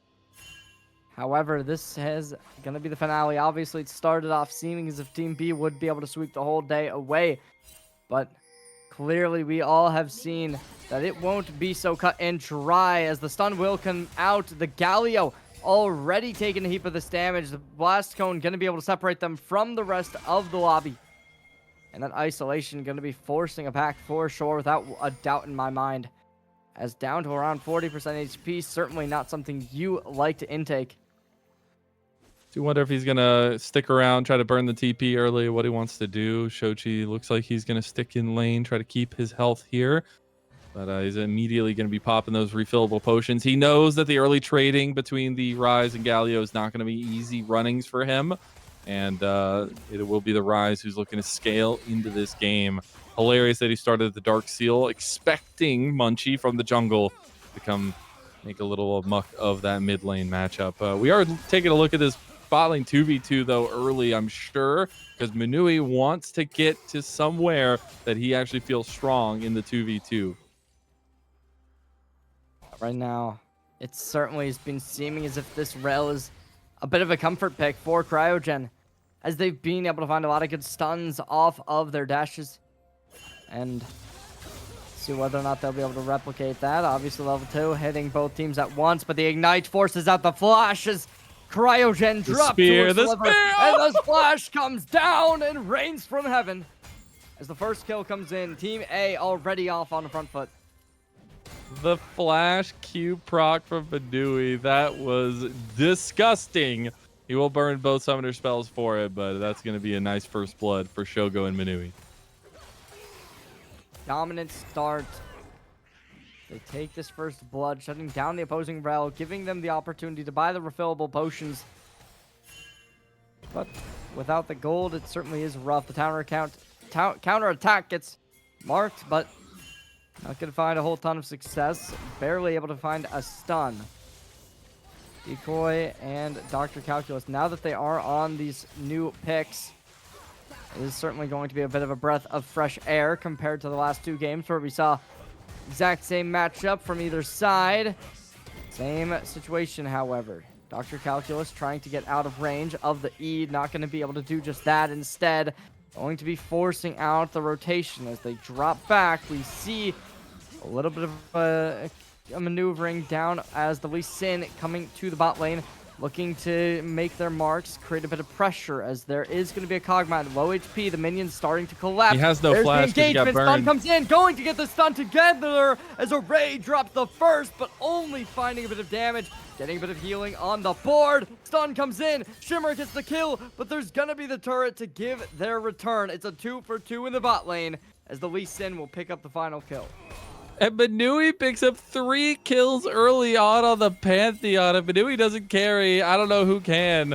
You got to remember, Manui is a role transfer. He was ADC, but he's been playing support this year, and it's been really nice to see his influence in games. And now he's on a Pantheon that can absolutely run this early game. A little chaos on the bot side. We didn't get to talk about it, but Shogo had to burn his flash early with that play from Cryogen, and so that's what led that off, as now got a little bit of full frontal charge in mid lane. Yeah, we're going to be seeing Shoki already off the board as they took a little bit of an overzealous path, keeping themselves in the fray for too long indeed. Now we take a little bit of a gander over towards the mid lane. We are going to be seeing this 3-1 support player instantly burning down a mid laner. Something this is unconventional, and it will be unconventional for a reason. The overzealousness gets called out, and Manui gets destroyed. And that's going to allow this Adam to get that extra kill. The Tiara of the Goddess is starting to get scaled a little bit higher and higher as the gold bounty has been reached. The fact that he gave over that kill, the fact that Adam now, for the first time all this 3-game series, is feeling really good about himself. That's going to be a nice news, at least for that red side. And I really do wonder how they're going to try to pick this one apart, because Ryze is a great scaler. Sivir is a great scaler. Jax is going to win the side lane eventually. And speaking of some wins, the kill converted over. Shimmer is down. It's all off the back of Munchie, who's able to get this kill, equalizing it 4-4. The gold lead still going to be there for Team B. Maybe not for long, as a big collapse is going to be in the works as the taunt gets enabled. First kill found instantly as Munchie's able to shut down Array. Going to be traded out as Galio down to the turret. Long range it goes as Cryogen going to look to try and find the skill onto Munchie, who is such at a low disparity. I'm not sure if they have their W inactable. There's the stun. Instantly cleanse. Not for long. Adam comes in. Not able to secure the kill. Instead, they fish for nothing. And it's all just going to be the whiffs to come into play. just trying to find that angle. The instant W cleanse from Munchie is going to feel really good. Some definitely knowing of the champion right there with some good mechanics as well. But the siege should continue here. Adam getting very strong on this rise already into this game. And this pressure also means that Red Side will be able to take this dragon early. Certainly a rough situation, but we are going to be seeing the items built up. As you can take a look, Adam already closer to their first item than one would have originally expected from a rise, but as they are going to be able to pick that up, it's going to be the Chemtech Drake down already. Team B maintaining their dominance over the Drakes like what we've seen before. We saw the Hextech, or not Hextech, Chemtech Soul last game. This time it will not be the case, as we have already seen it pulled out. So it is going to be a little bit more impactful no matter what it is. Counterattack gets launched, but it won't go for much as they do not have any vision. Won't be able to connect on to their opposing Yorick. And you got to just keep on your side eye that top lane matchup will end up the better for Jax as time goes on, as item completions come through. Yes, Yorick is never a slouch in the side lane, but Jax can just absolutely take that one once he gets some items over Dr. Calculus on the Yorick. So I want to see Dr. Calculus try to use this pressure, try to get some of these plates as quickly as possible. And speaking of, he's going to get a nice chunk here with the Demolish too. But we also have the Grubs spawning. We see both bot lanes resetting. We'll see who wants to go join this fight, as it looks like Shogo is just going to go back down towards bot side, maybe try to wait for his TP to come up. Yeah, the Grubs seem to be the play both teams are looking for. As already we're going to be taking a look. Team A finding the first one with early succession, but there is going to be the contestant now available. Instant dive to be coming into fruition as the support for the side of Team B already dropped to a pulp. It's going to be the Lee Sin making their way in. Flash comes out. Triple stun as they dominate the battlefield. They keep on going higher and higher. Cryogen going to be able to find one off the death. It's going to be looking good as Shogo takes down Decoy. Dr. Calculus going to fall. And it's tragic. Adam, low HP. And it's looking desperate as Adam going to be hit by the, utility coming through. Minui going to be able to find the kill. Finding a double with the sword in hand. The spear finds success. As now Shimmer playing way too aggressive. Able to find one somehow, some way. But it's going to be Munchie to close the gap. Finding the kill. Limiting the success. And stemming the bleeding. Shimmer is going insane. He had one of the wildest engages on 4 people there in that immediate team fight. Then he also just goes in there to take down Shogo. Absolutely hilarious. He's just feeling himself here and trying to get the most out of the Lee Sin. But unfortunately, it's Team A that are getting the most out of this game so far with about a 1.5k lead. And this team comp, especially with the Rengar on the Profane Hydra already, is just going to try to snowball even more. First item, 3 kills, 0 deaths, 2 assists. Certainly not a KDA worth complaining about. Unless you're on the opposite side. Then yeah, complain all you want, because it is tragic. But with all that said and done, we are going to move back over. Seems as if the last 2 Void Grubs are going to be poised to be taken by this blue roster. As they do have the Rengar swept right underneath that pit. But as of now, the sun comes out. And now this Pantheon needing to maneuver their way on out. Not going to happen. Minimi down for the count as it leaves them in a little bit of a rough situation. Precarious at the least. Ult comes through. But so many teleports as well going to be there. Looking to make sure that they can secure these Void Grubs as much as possible. But it is still going to be Team A to find the first. But they are going to limit the success by taking the last. Not giving over a third. And seems as if maybe even a team fight will be enacted as the Rengar pushing in. Going to be the taunt enabled afterwards. Double stun comes in from the Rel. Going to be ulting as well. Not able to find too much, but it is going to be Munchie to be able to find the first kill. Blast Cone separates them from the rest as Cryogen able to get out of the engagement through the pit. Still though, pushing up higher and higher they go. Dropping HP like flies, and still going to be looking dominant from Team A, who's going to be able to find so much success over on this tower in the top lane. And really just using their team comp well. I think especially Munchie knowing his angles here. Obviously, we have the classic Shogo AP Kog'Maw coming through, so you got to really be careful with some of those stun locking combinations with the Bio Arcane Artillery coming over top. And it's definitely gotten the better of Team B so far. Really, really sweet stuff, though, I gotta say, from Decoy in that fight a long time ago, right? The big Counter-Strike flash play onto 3. And you gotta wonder what the coach is gonna be wanting to talk about here, but it's definitely in advantage of Team A right now in this game number 3. That's a tragedy, and this is kind of where you really do got to set the tone, as this is the final game of the night. You lose here, as these are your compositions. This is what you were picking. So obviously there was 10 characters off the board, but that shouldn't be enough to really limit your hero and character pool this much. So definitely a tragedy to lose here, and we'll have to wait and see whether or not will be able to inevitably come back, take this series back for a ride. But Team B, despite their early success, certainly not seeming like they will be able to maintain it throughout the rest of tonight. Luckily, Cherry, it's all about development. So we got many more days. They'll come back, talk to the coaches, figure out what they feel like went wrong, what they feel like they did well, and be able to build on this. And that's what I love about this kind of setup, the fact that we do have a combine like this coming through with some of the best talent that we have coming up in tier 3 and tier 2. And it's been really cool to see some of these combinations that we wouldn't regularly see in the NACL or even in the OQs, and see what the combinations can really lead out to, and give some information on how these players work behind the scenes as well. This time, it's not a tournament. Nothing's at stake, so you have all the time in the Trip world. to be able LA to find- and to Korea is at stake, but hey, that's a Oh, long actually? time from now. Oh, maybe. All right, I did not know that. Well, you know what? They You get know to what? boot You know what? camp. Oh, wow, that's crazy. Wow. Have you ever boot camped? No, I haven't. I'm not that good. Oh, maybe we could do it together. Who knows? Go to Korea. We'll boot camp. I'm so down, honestly. I think that would be so much fun to go to Korea.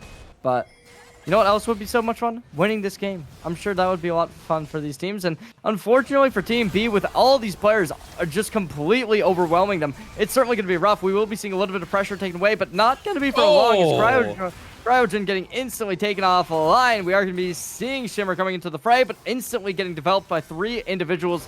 Shimmer down for the count as Midway with the tip of their tongue takes the spear and shoves it right on into him, dominating this battlefield. It has been super good work from this Team A squad, and despite the timeout, it certainly seems as if Team B hasn't learned a thing.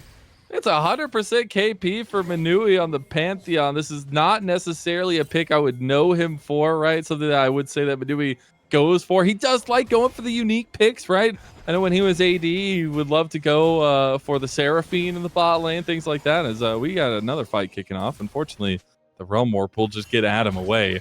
But Manui really showing out in this final game here, even though he had some ups and downs in the first 2. Feels really good to see him on this one. Him and Shogo, man, the combination is running wild now. And this AP Kog'Maw is really starting to pump. That's definitely looking good. Oh, there's going to be the flash coming on into the action. Going to be a little bit more as we are going to be seeing the dash to their teammate. But unfortunately, it's not going to be enough despite it being a 3v2. It's instantly brought in, and the 3v2 goes the other way as it's looking bad with so many players pushed up. Now in the bot lane, the stun will come into action as the taunt is there. But right now, the Rocket Belt going to be able to get this Galio out of a desperate situation where their opposing mid laner flashes, forcing the flash themselves, and gets out no matter what. Mid animation, that's pretty sick. Good timing from Shochi to get out of that one, but they will lose a lot of pressure mid lane. Manui just goes forward, goes with the shield to block any incoming damage. The TP had come in as well. They ended up finding the redemption play from Shochi to the mid lane to save that one.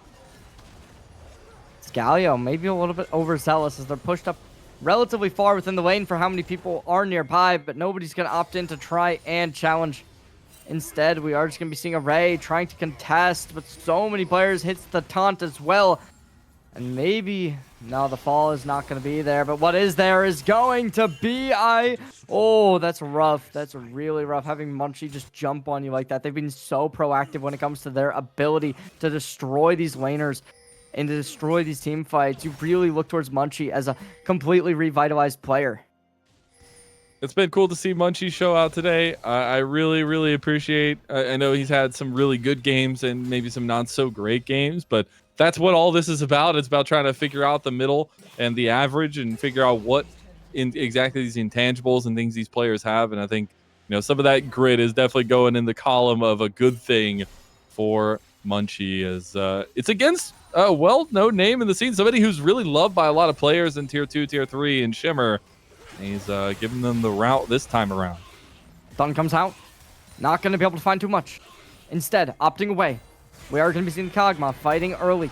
But it is still just going to be this Team B roster playing aggressively. Still looking to contest with a 4K gold lead. You look towards Team A as a bit confident, and they want to try and take these fights. They know they have that capacity to be able to win. Their arsenal is flushed. Teleporting over, flashing through the wall. Going to be instantly backing off, but the aggression from this Galio not going to be unhindered, as they are going to drop the Rocket Belt into action. The Rift Herald gets taken. The backs come out as Team B forced into a recession without any real value coming their way.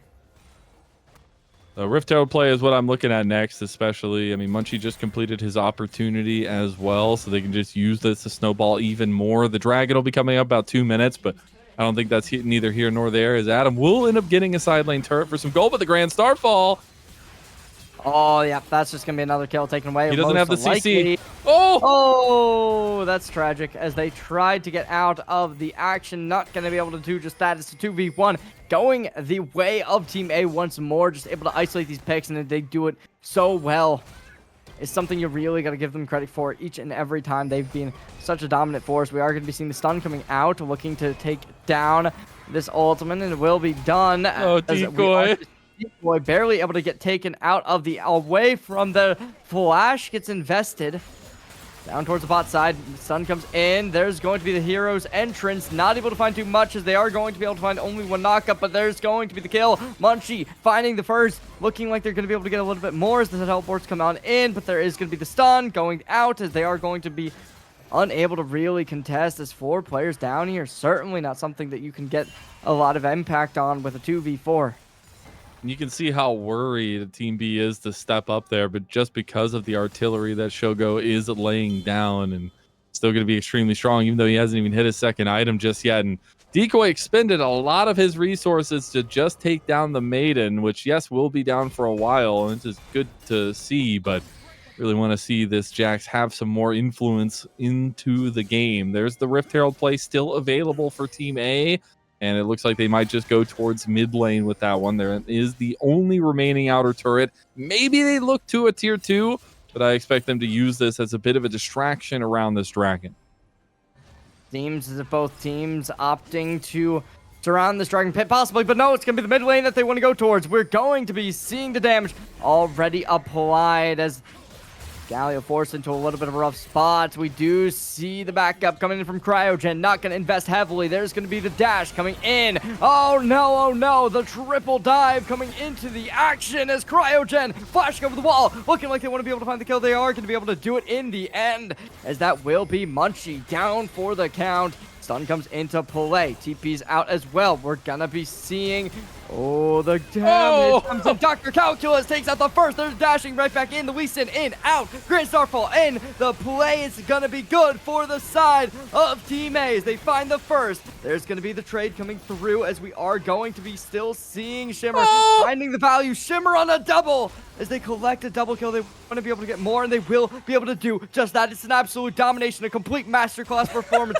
as Team B takes out 4. There is the trade in the end, as we will be seeing the Kog'Maw finally being able to get that with that damage at the end of their life. They take one with them. That was insane. It was an ace in the end for Team B, and I gotta say, Adam scooped up a ton of gold there. Already had the shutdown of 1,000 gold from killing Munchie last time, and was able to pick up some more kills there. A bit overextended from Team A for sure, trying to flex their muscles a little bit, and they do still have the lead, but they will lose the dragon, and now you're starting to get to some of those scaling items for Team B, now that you have the rise at 2.5 items already. That Rod of Ages comes into that 10 stacks as well. They will get an even bigger buff, but if you can collect that Alticon before there is even the time to contest, it could be good for Team A, but there is going to be that information now. The Galio spotted out. Looks like this Pantheon as well going to be taken into account, as they will have to break out some of these wards. Coming on in. Mid lane still going to be an action that both teams look towards, as we are going to be seeing a lot of players rallying up over. Oh, there's the damage already being applied. No time to contest, no time to react, as there is Shogo taking that kill. Adam down. Looks like we are going to be seeing a little bit of fight towards the top lane, as they know they have the information. We know we are going to be able to win this team fight. We're not going to give you a second to try and counter the hero's journey into the action as they keep on going. We're seeing the counterattack brought into play. The stuns come through as 2 players stunned up. There's going to be the backing up from the Jax, but it's Shimmer finding the first. Trade comes in. Going to be the Kog'Maw finding one, but no. It's going to be Shiver to get their life taken, as that's a double kill coming through. 24 kills, 45k gold. Otacons on the chopping block, and that's looking like Team A should be able to take this game. At least they might have a big lead doing so. They definitely do, and I gotta say, there might be hunters on either side where Sivir has her ultimate on the hunt, but But Rengar has Thrill of the Hunt, and I think we're seeing which one's the better of it so far. The fact that Munchie is on 3 items on his Rengar, it is such a good staple for him, such a good staple for a lot of the kind of niche junglers in tier 3. It's been really fun to watch them kind of coordinate around this pick. There's a reason why they drafted some of these kind of setup tools, right? Like you have the Pantheon with the CC chaining, you have the Galio who can always use that heroic entrance on Munchie if he goes a little bit too deep, and they really have centered this whole comp around this jungler and given him the best bet to this series and to this game. We are going to be seeing a little bit of contention once more as both teams opting towards at least a little bit in this top lane. We see the Jax over here along with a couple players with the Kog'Maw going to be the only one not backing up. And I mean, you'd imagine that both teams are going to be looking towards possibly going just for a little bit of a standstill from here on for at least a couple minutes. Very little objectives to play for within the close proximity of this game. We did see the ward coming into action just to be able to see the back, not going to be able to cancel it. Instead, gets it off, and now lots of players opting towards the Dragon's Pit. Don't know if they're going to be able to contest this one, since some of the item differentials are really starting to shine through. I mean, Shogo's already on 3 items as well, and unfortunately, the artillery is not going to stop. So for Team B, what I really want to see them do is just execute a quick play. Find a quick jab onto Team A. Find anybody that's overextended. Take them out, because you do have good CC chaining with the Lee Sin, with the Rel, with the Jax. But now the side lane, with some of the lead that Team A has gotten, is a little bit harder to deal with for Team B. Oh, we're going to be seeing the engagement. Munchie down and out as they instantly get taken to a pulp. Still somehow alive. The taunt effect going to be in. The flash over the wall. They stay in action. But now it's going to be the hero's journey. Going to be forcing Adam into the air. Not going to be able to do anything as the taunt relinquishes any flash potential, but they didn't have it up anyway. There's going to be nothing left as Team B forced to relinquish this mid lane tier 2 tower. Down and out, and it's Team A unwavering. They keep on pushing, looking to secure even more damage on this mid side.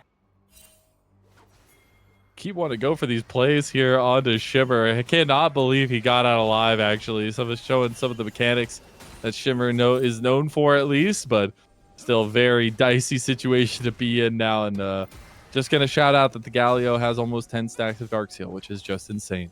Very hard to deal with now, especially with some of that tankiness coming through and the damage, the healthiness, especially with both of those items that he has completed. And it looks like Team A just going to take it easy here. Reset a lot of their members, get almost a 4th item for Shogo, and get back onto the map for these next objectives, which will be that Dragon coming up or the Baron if they want. And we will also have a little bit of setup with the bot lane play potentially here, unless they want to force the Baron. Baron is up. It is certainly a idea if you're on the side of Team A to possibly try and force it, as you are up 7k gold. Could be a interesting idea. Decoy going to be taking a lot of damage. Oh, no. Starfall coming into action just to put the pain even deeper, stabbing the knife and twisting it as a double kill comes in as Shimmer off the board. Dr. Calculus looking to get even more, but it's going to be a 1v3, getting a little bit overzealous. Galio down, looking like it might not be for nothing, though, as we are going to be seeing the Pantheon coming on in. Oh, from the back ropes, it's Munchie, finds the kill. Flash over the wall. Dr. Calculus takes down a Ray. Now it's going to be all up to Adam. Get out alive or get down alive. Looks like they will be able to find their way on out of the fray, as there isn't going to be the spear to shut them down. This is Dr. Calculus making their way on into the base of this Nexus. Team B going to have to deal with the pressure while also having to fend off this Otacon. Or not Otacon, sorry, Baron. Gotta say, Manui is 24 out of 29 KPs, feeling really good on the Pantheon, but now it is just Team A styling. Gotta say, that insta burst from Munchie on the back line there with the Rengar is gonna feel really good. And now that they have the Baron on top of the sieging AP Kog'Maw, this next reset might just be the final nail in the coffin. Certainly seeming like it, as this Baron buff is just it's just they're just overplaying it at this point. I mean, it's a 10k gold lead, and there's nothing really going right for Team B. They got to make something go their way, and it's got to happen sooner rather than later, or else this siege is going to be just upon them hitting the door and saying, let us in.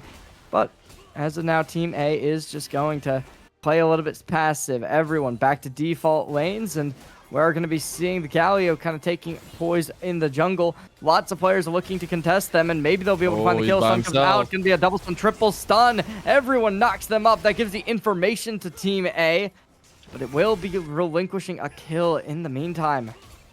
Shochi getting a little lost in the sauce. That's twice in a row that he's just been kind of caught out. Maybe looking for exits with teammates or things like that, but still, it's not the biggest piece of the pie here. And Team B will still have to kind of look for what they can. But lauding this Team A a little bit. I mean, if they do win here, there'll be all 3 games going their way. They won both sides. Okay, well, Manui says, let's fight. And they're going to be fighting with the Grand Starfall coming into action. Double Stun comes in. Going to be able to find the kill. It's going to be Munchie down for the count. Shogo gets the trade. Gonna be another as Decoy gets the death as Dr. Calculus takes another. Dr. Calculus with the insane precision they have just clobbering their oppositions. That mouse click has to feel good, putting people down to 1 HP. Just by clicking once. No, they're now, just gonna go for the end. They just team Yeah, they're She's like, I'm ending done this. with this game. Oh No man, more what a funny good games. combination from these teams. I really appreciate what we saw from Shogo and Manui again today. A good combo that we've known together as well, but more importantly, this Shochi and Munchie combo in the mid jungle has been showing out across all 3 games. Certainly has been as the towers both fall. One remaining player. It's going to be the Rel trying to make something happen, but Cryogen forced out of a flash. Going to be the Jax, the return. Try to make something happen. Galio's going to fall, but the HP certainly not going to be there. Will they be able to make something happen? Answer is yes. Dr. Calculus ends this game right before they fall, and that'll do it. It's a Team A victory, giving them at least a little bit of a limelight in the end. GG's to both sides. I think I really hope Team B will take some learnings away from today, figure out what they can do better next time. Obviously, today wasn't, end all be all. It's just about growth from day after day and seeing what these different combinations have. But Team A, man, that's a real I'm like sending messages to Top Esports' staff right now. I'm like, figure out, can we get subs for all 5 players and just put these guys in there? Because man, it was looking, all memes aside, looked really good from Team A today. They were Team B for the first 2 games, but all in all, like this combination together, multiple pieces really worked well cohesively. I think the only piece that was a standout that kind of like, yeah, I do wonder how much influence we'll have was Dr. Calculus, because obviously top lane doesn't have a lot of coordination a lot of the time with the rest of the map, but speaking of those coordinations, like the bot lane duo looked really good, efficient in that lane 2v2, and then the amount of pressure that was put on by Munchie and Shochi as well. Really nice to see. Absolutely. Both teams putting up a masterclass performance, and you really look towards the support Team A that game as a very dominant player. We had said it time and time again. They had that kill participation time through this game. They just had a repetition of, I'm in every single team fight. I'm getting value consistently. Having the most kills as a support is not an easy factor to be able to achieve. And at this point, they certainly look like a player that will be outstanding within this combine coming through for future days, future weeks. I want to see more of them for sure, but I definitely think that today was a good showing from both teams, but you just look towards this Team A roster as so high of a caliber that it's hard to match them. It was nice to see. I mean, obviously, we'll see what like combinations look like tomorrow and stuff like that. But shout out to Minui, who's living his best role swap life and going to support and actually finding a lot of wiggle room. It's so funny. We interviewed him. We actually got some questions answered by him at the beginning of the year when we were talking to him about the role swap, and he's like, the reason I want to role swap is because nobody in support right now at our level can do it. They are not good enough to make it to the next level, and I want to be the one that is one of those next generation support players coming through. So really nice to see him in this combine, but also on that Pantheon game, which he's not as well known for. Yeah, it certainly was crazy that he's not well known for it, since he was definitely a player that looked very, very dominant throughout this entire series today. But that is going to do it here at the Combine. Thank you all so much for tuning in. We will see you all next time. Thank you all to Blue Otter for being a great company making this happen, helping us. Thank you to Sido for helping support this, creating this combine, making the amazing opportunities for these players, these individuals, to be able to support their dreams. And thank you to you, the viewers, for tuning in, watching some good League of Legends coming through for us. To be able to have that audience is always amazing. And that's going to do it. Thank you all so much for tuning in, and we'll see you all next time. Peace. Bye-bye.